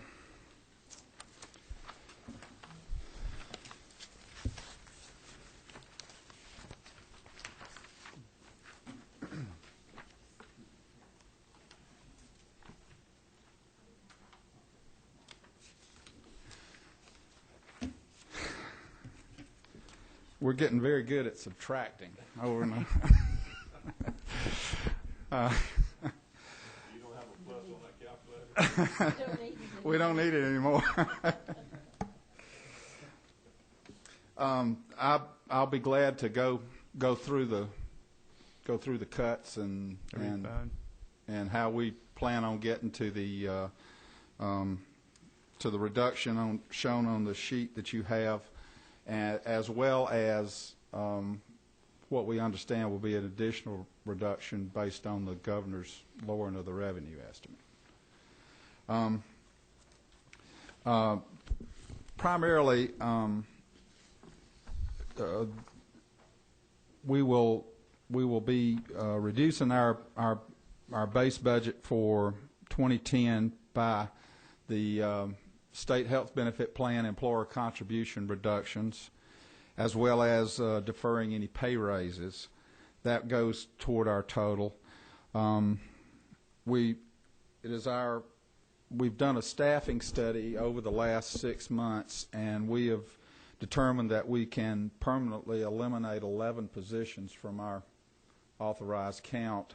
That will generate approximately $683,000, but through the from our annual budget. The also included in that initial number was $500,000 that we had been funded to develop an audit function at the local school systems with regard to checking the FTE head counts and student counts that go into the funding formula. But in these particular times, that initiative was set aside. We're eliminating or substantially reducing our intern program. That'll be another $125,000. And we've gone through our operating expenses. We've identified $100,000 in regular operating expenses that we feel like that we can eliminate in 2010. We're going to continue our strict limitation on registration for training and such as that. We can't do it forever, but we feel like we can do it for one more year. All our people have to meet certain continuing education requirements, and we're trying to use more in-house resources for these past 2 years. And then we're taking a look at some of the professional services that we often have to contract for, as well as IT reductions and moving things around. That leaves us with about $500,000, which we will be looking. We're going to have to do something personnel-wise. We may not fill vacant positions or hold positions open for an extended period of time to try and make up that number. Trying to avoid furloughing our existing employees, and once again to get to the additional reduction called for by the governor's reduction of the thing. That'll be another $300,000 cut, and that too we will have to look at our positions. We're very concerned about a continued elimination of positions, in that within the coming months we're going to be very involved in auditing the recovery funds, the stimulus funds that the state will be receiving. It's rather unprecedented in the federal legislation. There's a section which specifically calls upon state auditors to provide oversight along with the Comptroller General of the United States, and to provide audit services to, or in conjunction with the recovery board, that oversight board for the whole economic stimulus package. So I was on a conference call last week with the Comptroller General, as well as I watched a Senate hearing this morning where the Comptroller General made some comments about how the state audit groups are going to have to be involved in, primarily through the Federal Single Audit Act. So when we get down to the point of making up that $800,000, we're looking at shifting resources within the department, holding positions open, and we're just concerned that we have quite a few things that have to be done statutorily. So if we don't have the people to do it, it just pushes out the time that it takes us to do it. So we've been making some progress in that area, but that's the story I got. Okay. Questions? While I'm thinking about Russell, your wife, is she doing okay now? No, sir. She's pretty sick. Is she? Are you still going to MD Anderson? And yes, sir. We go out there some. Okay. Well, we'll keep her in our prayers. Thank you, sir. I appreciate that. Meant to ask you that earlier. A clinical auditor. What is a clinical auditor? Those are primarily nurse practitioners who work in our health care audit group. Okay. We use their technical expertise when we're evaluating Medicaid claims or health care claims. They will review all the documentation, and they're specialized in the area of being able to make a determination as to whether upcharging was involved or certain things like that. Okay. And you and I didn't talk about this, but school systems. We audit 180 school systems. Somewhere in that range. Yeah. Yes, sir. What does that cost us to do that? Ballpark. About $8 million. $8 million. Mm-hmm. And I think yes, one of your auditors told me only 19 school systems have their own audits done. Yes, sir. It's somewhere along about that number.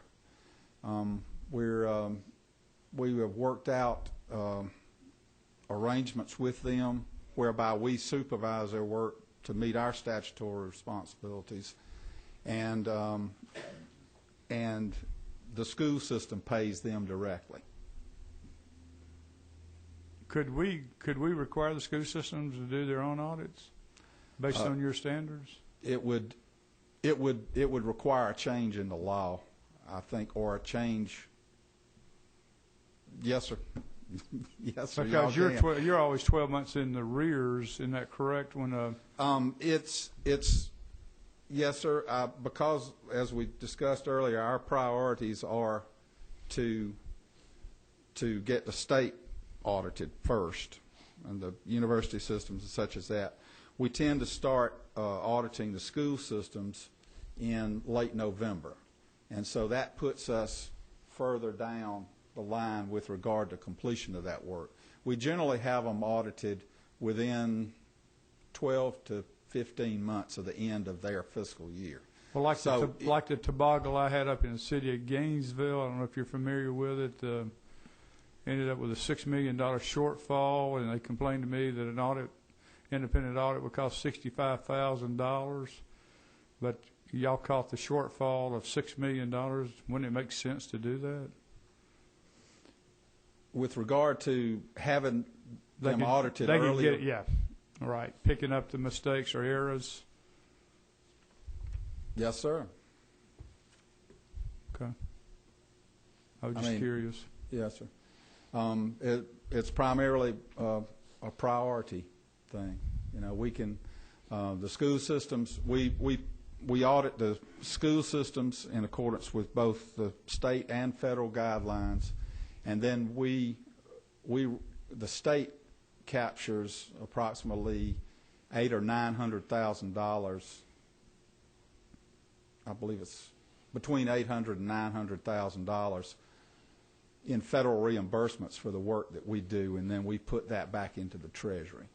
So okay. that the IT expenses, how can you still operate with the reductions on IT expenses? Well, we sharpened our pencils very well and deferred. One thing that we did was defer some of the replacement. You know, we used to look at our computers servicing our auditors over, say, like a 3-year period, we can push the replacement of some of that out. Desktops, things that are not critical to our audit effort, then we've tried to defer replacing some of that stuff. And but ongoing maintenance, I mean, we're pretty much hung with that. Okay. Any other questions?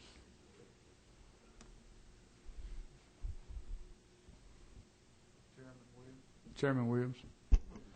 Also, going back to what we're talking about, these school systems, and I've got a couple of reports from my 2 school systems up there and some deficiencies and all that sort of thing. What happens to these? I started to stick my nose in it and go ask them what all they've done to correct some of these things. Do we follow up on? Yes, sir. We do. Yes, sir. All the findings included in the reports would be followed up in the next audit. Okay. In the interim, it is the responsibility of the State Department of Education to monitor those reports and to go down and monitor the school systems or develop a remedy for the particular, or develop corrective actions for those particular findings. And so, but then what you'll see is in the following year's report, if any situations have not been resolved satisfactorily, there will be a repeat finding. Okay.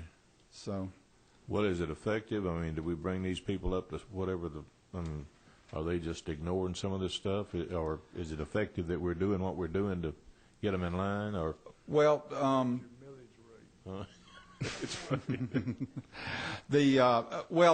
think it varies among school systems. Yeah. You have some school systems that are very attentive to any kind of audit findings, and they like a clean audit report.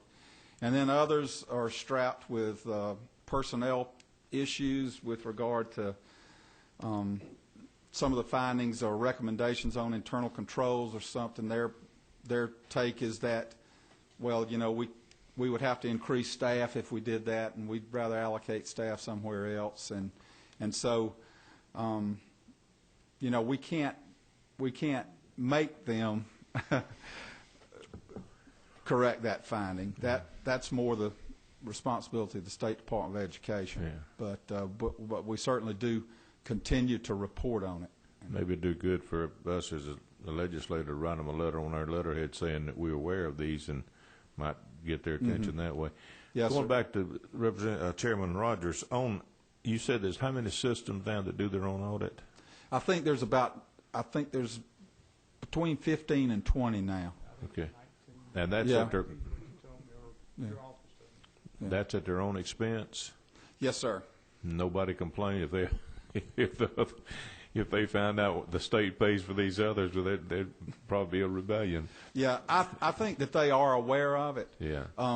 Generally, those systems which have opted for that route did so because they are in the bond market, and the requirements for their official statements and such is that the financial information be audited, financial information be much more timely. Okay, thank you. Now, okay, Representative James. Thank you, Mr. Chairman. Help me to understand the auditing of towns and small cities. Yes, sir. They audit themselves, right? Yes, sir. They contract for their audits.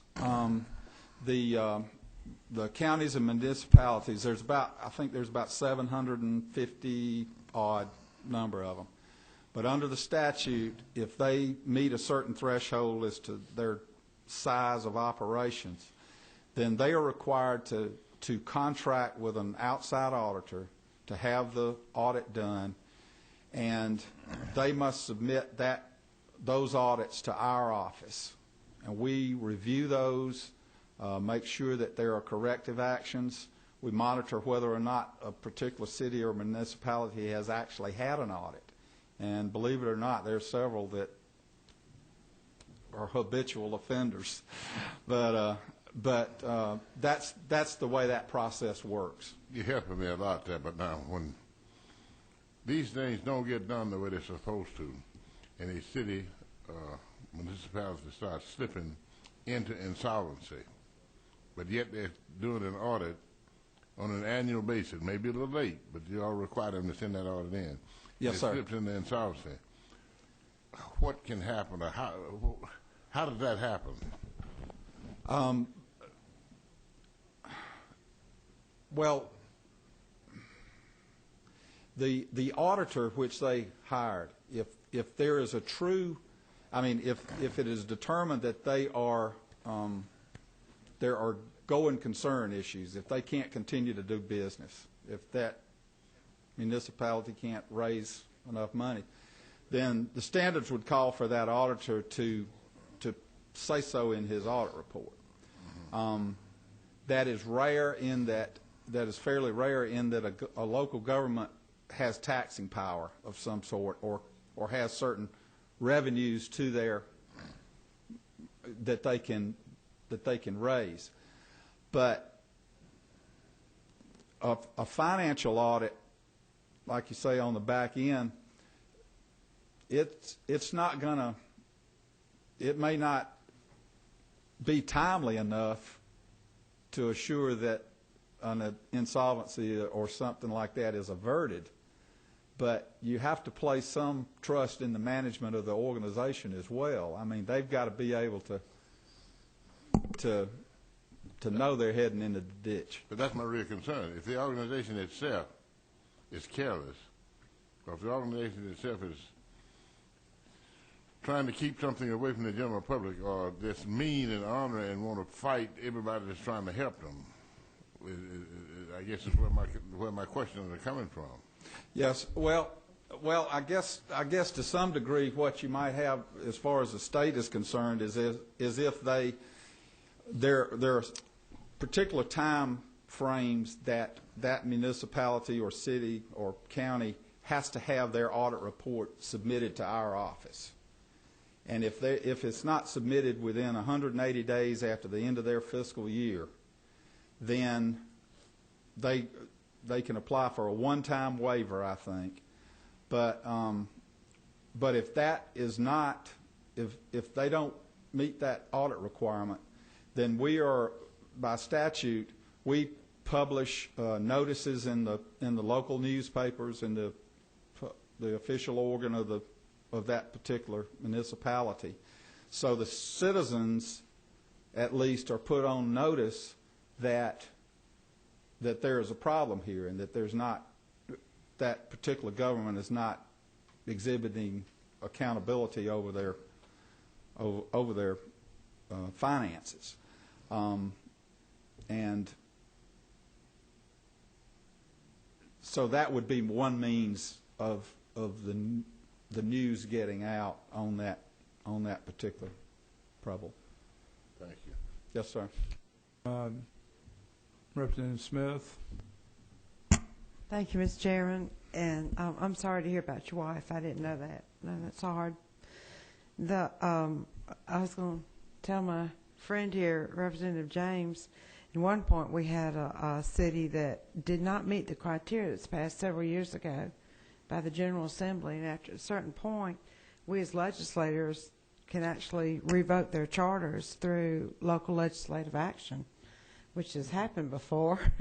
And then also the DCA, all grants are withheld at a certain point in time. But what are the recourses if we have local school systems that are not meeting those standards? I think you said the findings go to the state school board. At that point in time, are you aware of any actions the state school board can take as to the area of financial responsibilities? Mm-hmm. It would, the State Department of Education has what's called a financial review section, whose role is to provide liaison with the school boards, and they're supposed to be assisting them with regard to financial matters and such as that. I can recall a couple of school systems that we had. There's a statute with regard to school systems that if they go into a deficit, their reporting requirements are greatly enhanced. They have to provide interim reports on a much more regular basis to the Department of Education. That provides some increase in the level of control over their activities. But and you brought up a good point too with regard to the counties and municipalities. If that particular government does not meet its responsibilities after a particular period of time, then we're also in the statute, we're required to notify state agencies all over to withhold grant funds. Mm-hmm. So we've gotten some attention that way too.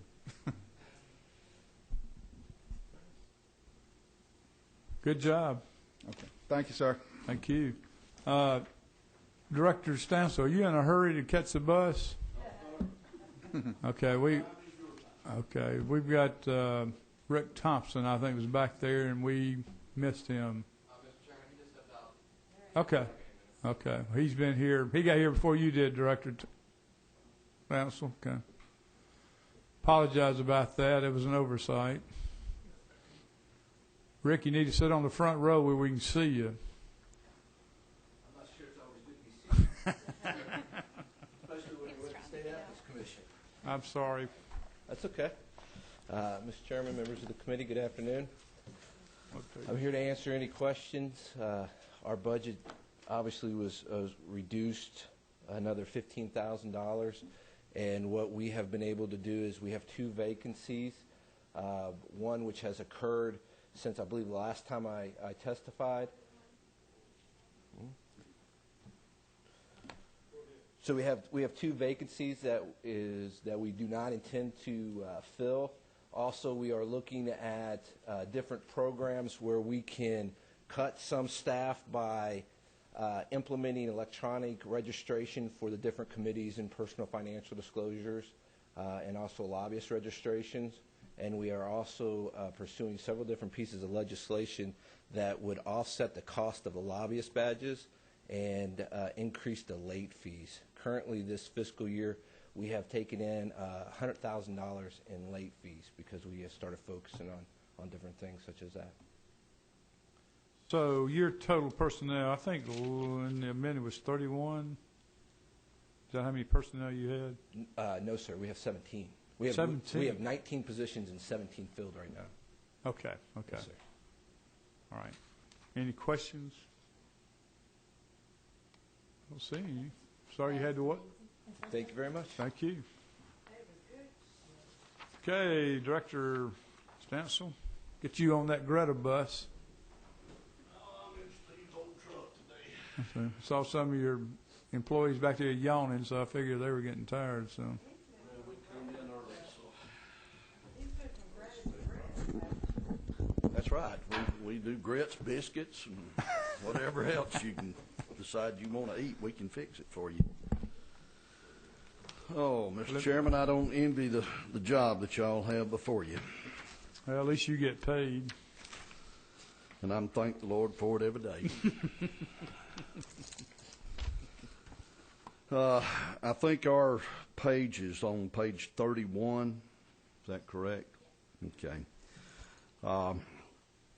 As you can see, we have reduced our base budget in the Properties Commission by 10%. The Building Authority, we've closed the Capital Education Center. We've reduced our energy and utility costs by raising the temperature to 78 in the summertime and lowering it to 68 in the wintertime. We've reduced our custodial contracts for savings there. We have reduced our access control system. In fact, we have put in high-speed doors over at the TW building, and so we can reduce position there. We're going to be doing the same thing in one of the other buildings over in that area, the health building, I believe it is. We have cut our Capitol Hill security contract by $750,000. That's a 10% cut. We've reduced our operating expense and telecommunication costs. We've taken out 160 phone lines and taken up about 40 Blackberries and cell phones that we didn't feel like were necessary. We have little over 33 positions that we are holding open. If you look at the handout that was given to you, it shows you that we have reduced the number of employees by about 63% over the last 10 years. So we have contracted out, let people go, and we're still in that mode that we are doing that. As you see on the next page, we have worked real hard on our consumption of utilities and electric, and we've cut our consumption. The only problem is the cost keeps going up. Well, I've mentioned that. I know we had a briefing on it with a new Georgia Power rate on Senate Bill 31. How much is that going to increase it over 6 years? About $2 million, or $2 million. Yeah. Okay. So. Oh, no. Not what we were told by Georgia Power. You want? I won't either. What are you on? EMCs? Yeah. You'll get it too eventually. So. Well, I'm a Georgia Power customer. I am too. So I'll get to do that too. Mr. Chairman, what I'd really like the committee to do is turn to page 7. This is our capital request, and we would like to make some changes here. They're revenue neutral, but first of all, we're replacing, we're going to be tearing down the GDOT building. As soon as y'all get out of town, we'll be putting that out to contract. We're through doing the abatement, and we didn't want to do this while y'all were here and make y'all walk through the mess, but we're going to be tearing that down. And then we're going to be constructing a parking deck over there, and we're going to be moving your parking over into that deck. The lower 2 levels we intend to be for legislators. I'm going to make them stripe it a little bit wider than what you're accustomed to, so you can get your vehicles in there. And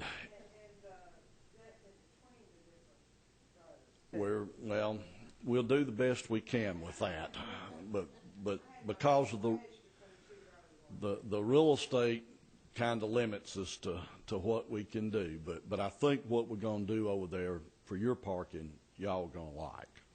But as we get a little further along, I got to see the drawings the other day myself for the first time, so I'm pleased, and I think you will be too. But one thing, the governor, our request was $49.8 million. The governor recommended that. In this economy, I'm willing to gamble that I can save $5 million there, but I need it somewhere else. And if you look to the next item, the GBA facility repairs, we have got, because of deferred maintenance around here, some pretty critical situations. The 90 Central parking, we had done our back of the envelope and thought we could fix that place up for $750,000. We got a report back from MacTech, and it's going to take $2.5 million to fix that parking deck. We have had chunks of concrete that have come loose and actually fallen on people's cars. Thank God we hadn't had any that fallen on anybody. And tell them where that is. That is the parking deck that has the whales on it behind the depot. Okay. Who parks here, Steve? We have a lot of state employees from agriculture and other places here on the hill that park there. We have a lot of Georgia State students, and we're hopeful if we get it fixed up and they do the gambling over at the underground, we're going to make we're usually closed on the weekends, but we're going to open up and make some money, we hope. So. Well, you don't need to fix it up then. They'll tear it down for you. Well, maybe, but I'm afraid that we've got some serious problems there that we really. Let me stop you there. Chairman Williams was asking about the $5 fee at the depot. You need to explain to him what you explained to me. Well, that $5 fee has always been there, and some folks have not charged it. And in these economic times, I thought it was the best thing to start charging what was supposed to be charged. And if y'all are upset, I'm the one to be mad at. Do you have to pay it yourself? Yes, sir. Okay. But my office is right there close, so I just walk, and I need the exercise anyway, you know. Our second item is facade and number 2 Peachtree curtain wall. Last year when the tornado came through, we lost some siding over there, some of that marble siding and some of that metal facade. That building's over 40 years old. And as we started investigating that, we have found that we've got some serious problems there that we need to address immediately. Also, the clips that hold that stuff on are just rusted through and they're gone. It's sort of like having a house with termites. You don't really know how bad the damage is until you get in there and start tearing away.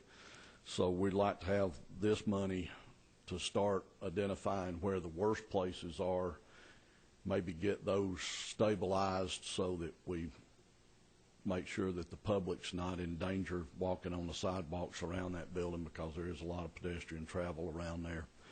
And then as we get our study back, I'm sure next year we'll have a much better handle on exactly what we need to do and whatnot. But I would like to ask that the $1.4 million that's on page 9 that we were going to use for our parking to update that equipment and automate some of that, that you move that over, let us move the $5 million from the parking. We want to utilize some of our GBA savings that we've been told to use for facility repairs.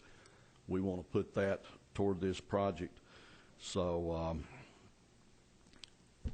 as I said, it's revenue neutral, but I'd like to ask you to make those changes if you would.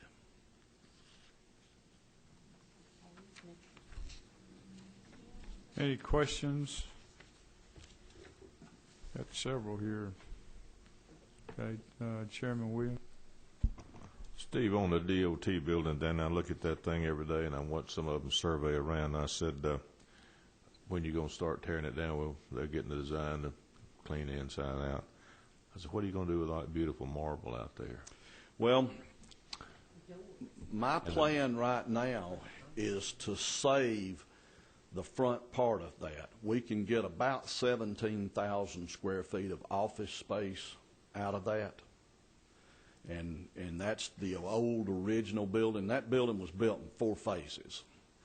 So we plan to save that front part and go back in because of the historical significance and the doors, and that the walls down that side have a leather on them. Now, it's been painted over, but I had the historical folks over from DNR not too long ago, and they knew what they were looking at when they saw it. I had no earthly idea. I just thought it was some kind of junk that was up there. But they took the knives and actually scraped away 2 or 3 layers of paint, and there is some kind of a leather on that. The original entrance to that building is to the left of that current thing. If you go in there, there's a mosaic on the floor, a real neat design on the floor, and that was the original entrance to that, and there's some marble columns in there, and it just really would be a shame to destroy that. And so we think that we can economically go in there, refit it, clean it up and whatnot, and use it as leasable space for GBA. We won't use it, but we'll find an agency that will. And I've already had the historical people that are DNR's renting space for them way on the other side of number 2 Peachtree. They just went crazy when they went in there. They'd love to have it, you know, but we'll work that out once we get it. What about the archives building? You know, I just wish that tornado could have hit that. We were going to tear it down with monies from Pullman Yard, and the appraisals said we'd get probably $15 million for Pullman Yard. We got 3 bids on Pullman Yard. One of them was $1,000. One of them said, we'd like to just sit down and negotiate with you, and one of them was $3 million. So the GBA board decided that we'd just wait until times were better to try to market that. So we don't have money to tear it down. One thing that we have done, though, we've done a lot of, I say a lot, we've done 3 or 4 in the last year, movies. They have come in and paid us to use Pullman Yard to do a movie and whatnot, and we have actually floated the idea of one of the movie companies that they could blow that building up and pay us.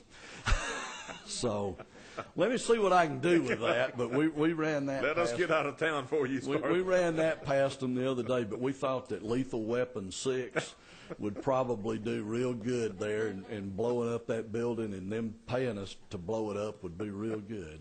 So. Thank you. Representative James. Mr. Commissioner, I want to personally thank you for identifying my parking space out there, because I was catching holy hell. You know, Mr. James, my job, I got food service and I got parking, and we lease space to everybody. I catch more hell over parking than anything on Capitol Hill. I mean, but my spot was just liked by somebody else. I understand. And my wife normally drops me off, and she go and she come back and she don't have no place to park. And I get the phone call. Yeah, well, you know, if you let us know. Now, they have put me a sign up there. It is my parking space, I think it's over there. But my other question is, explain to me, how did you selectively select people to pay a fee for the ID cards and door openers? All right, first of all, we don't issue ID cards. We issue access badges, okay? Every card that we issue is a swipe card. We don't do ID cards for folks. Now, we were instructed by the board that they wanted us to get to 2 ID cards. There were too many ID cards floating around. One was employees, a blue badge, and the other one was a red badge for contractors. So we did that. There were members of the General Assembly that got upset. They didn't want to be called employees. All this good stuff. And I said, okay, you give me $20. That's what it cost me to do it. And I'll make you up an access card that says you're whatever you want to be. So, we worked out with the leadership in the House what it would say, and we worked out that with the Senate. And if you want a new access card that says something besides the employee thing that you were issued for free, it's $20. If y'all leave me alone, I'll make that place a profit center over there. But my point is, though, and I appreciate that, but some had to pay and some didn't have to pay. If they got a new one from us, they should have paid. And if they didn't, if you let me know, I can't do that now. I'll be sending out a notice. I've got several House members and several Senate members that have failed to pay their parking, and they're going to be getting a letter here in the next few days too. I mean, it's a lousy $30, and you get reimbursed for it. So people ought to pay it back. Just tow them off. Tow them. Call A1 Tow and let them tow them. Well, we got to that point last year, and I got it for the first time ever. I got 100%, both House and Senate, but I did have to at the end threaten to tow some folks. I'm not quite to the towing spot yet, but I got the list this morning, and I've got 7 or 8 House members and about 7 or 8 Senate. Y'all do better percentage-wise, but the number's about the same. Well, we're talking about the rental. When you get the new building up, I'm sure you're going to have to charge more. Isn't that Mr. true? Chairman. Well, I don't set your parking. The House and Senate leadership set Good. what y'all are charged. I didn't know that. Good. Okay. But I have asked them to increase it because we hope to increase everybody else's parking on Capitol Hill one of these days. Right now, we are not running our parking efficiently. If you go through these buildings right here, you'll probably see that 30%, maybe even higher, are sitting empty. And that's because they have assigned spots. What we would better off to do is say, okay, you have a pass to park in this parking deck wherever you can find a spot. And we would keep a few for judges and elected officials, but the employees would just be wherever you could find. If we did that, we have people, we got a waiting list that, 7 years long? Something like that. And if we did that, we have people that no longer work on Capitol Hill that are paying their $14 a month and subleasing it for $60 and $70 a month. Yeah. And so what I intend to do is have prime parking that we charge $60 or $70 a month for, and do away with the parking spots for individuals, let them come in. We can then do about 120% instead of just 100%, so we can, because not everybody's here, we can stop this profiteering by some of the employees. Then we will have an outer section a little further away that would be like $30 a month, and then the stuff that's on further out like 90 Central and down by the archives, we charge them the current $14. So nobody would get an increase if they didn't want one. They just have to walk. Be good for their health and whatnot. And then if you wanted to park up in the building, now that's all my plan. I want to do one of these days. I don't think the economics are right to do it right now, and I'd intended to do it this summer, but I don't really think I can get away with it now because Well, since you're going to raise parking, I'm probably just going to ride Greta then. That works real well, and there's some stimulus money in there that will pay you an additional amount if you will ride transit. Okay. So they'll help you out. Representative James, do you have any more questions? I'm through it. Okay. If he raised the parking fee, I'm going to have to quit. Okay. Well, now, I don't set the legislative parking. You have to talk with the leadership. They do that. Okay. But I hope they will. Chair Lady Smith. Thank you, Mr. Chairman. And first, how are your boys doing there? They're doing great, thank you. One of them Cody works for the CIA and lives outside of Washington, D.C., and he made me a grandfather last April. Congratulations. A little boy, and I think he's the stuff. Jody is now a minister and got married 2 weeks ago, and he's there in Cherokee County. Yeah, I got one that's a minister and one with the CIA. Isn't that the something? I mean, you ain't gonna get by with anything. no, I never have been able to get by with anything. So must come from the mother. Real proud of them, and thank you for asking. Yeah, serving with you. They were sure young back then. Yeah, they were about 12 years old, I think, 10 or 12 when. Well, thank you, first of all, for all you do. And then on to the question, just explain where we are with the food services. Your former fellow legislators' comments a lot of times are not very happy with what's going on. So I know you've made improvements, but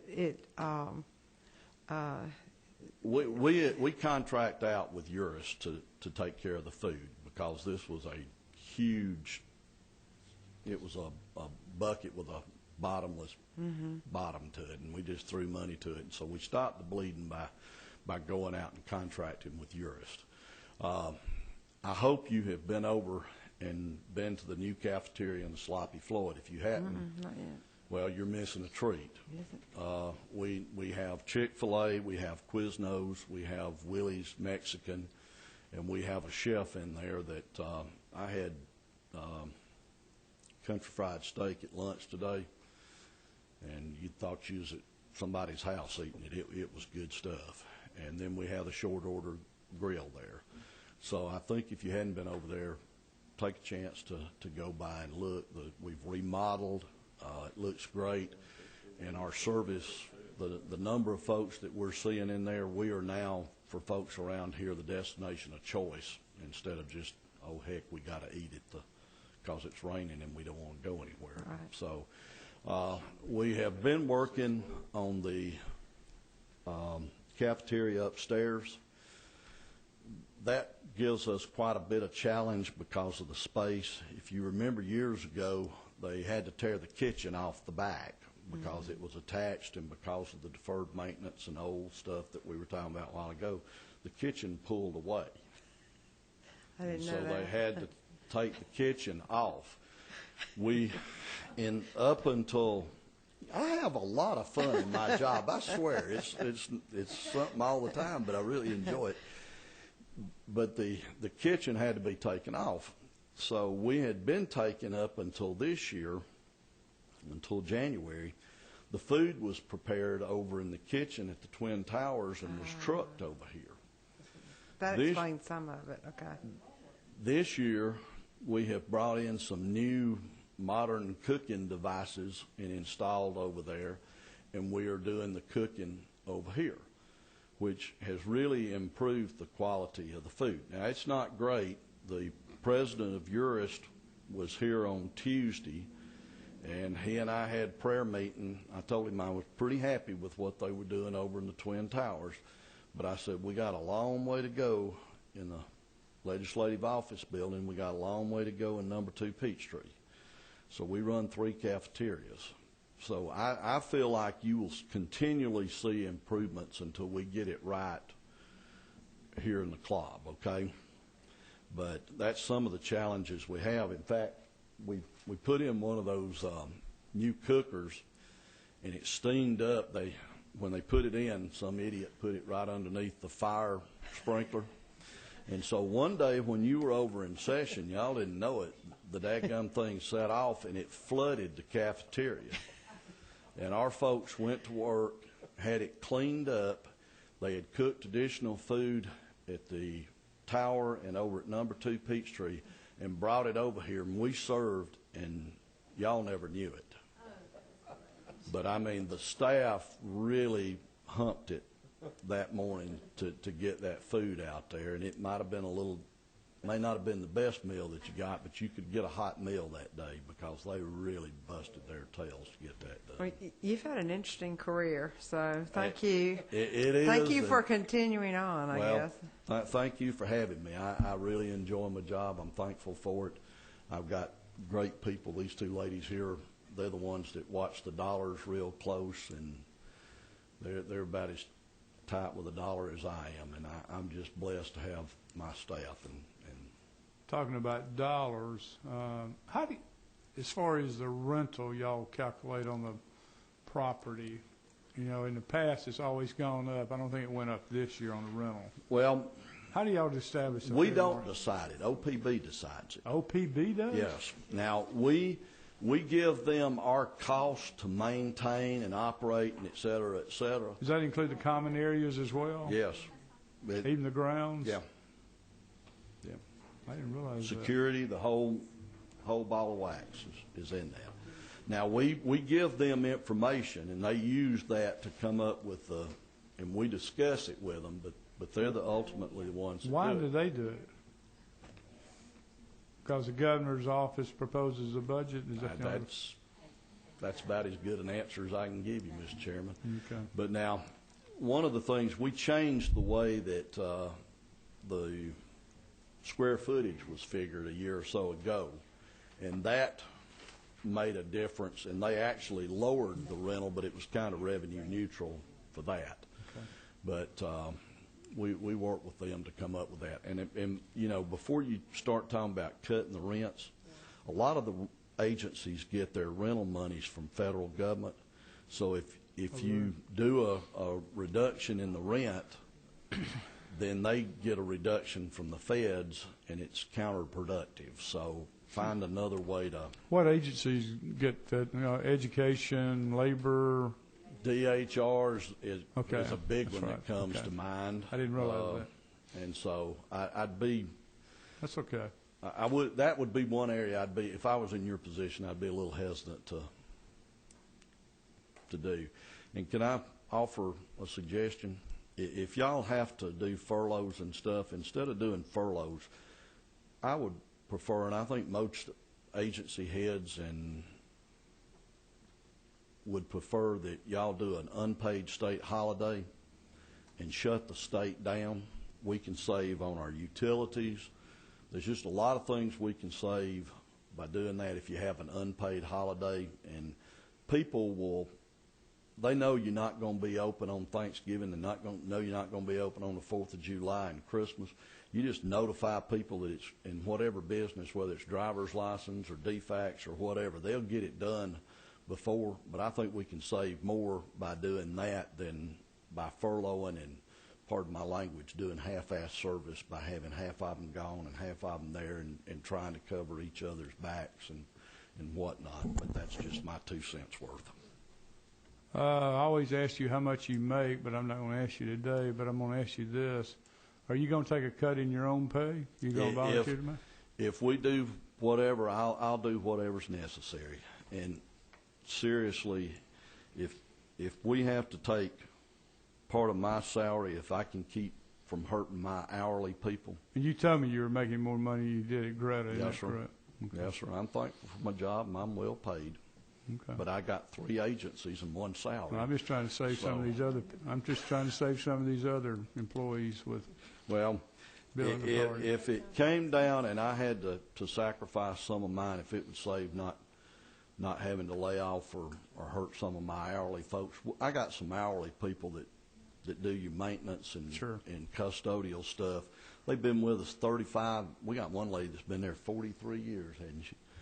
And she still makes $10 an hour or less. And you know, I'd prefer not to do anything for those folks. Chairman Williams got a question for you.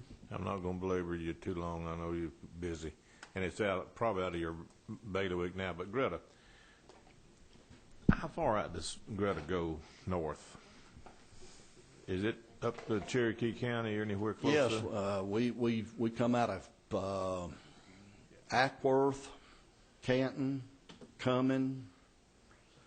They got lots out in Rockdale County. They go far south down as Henry County.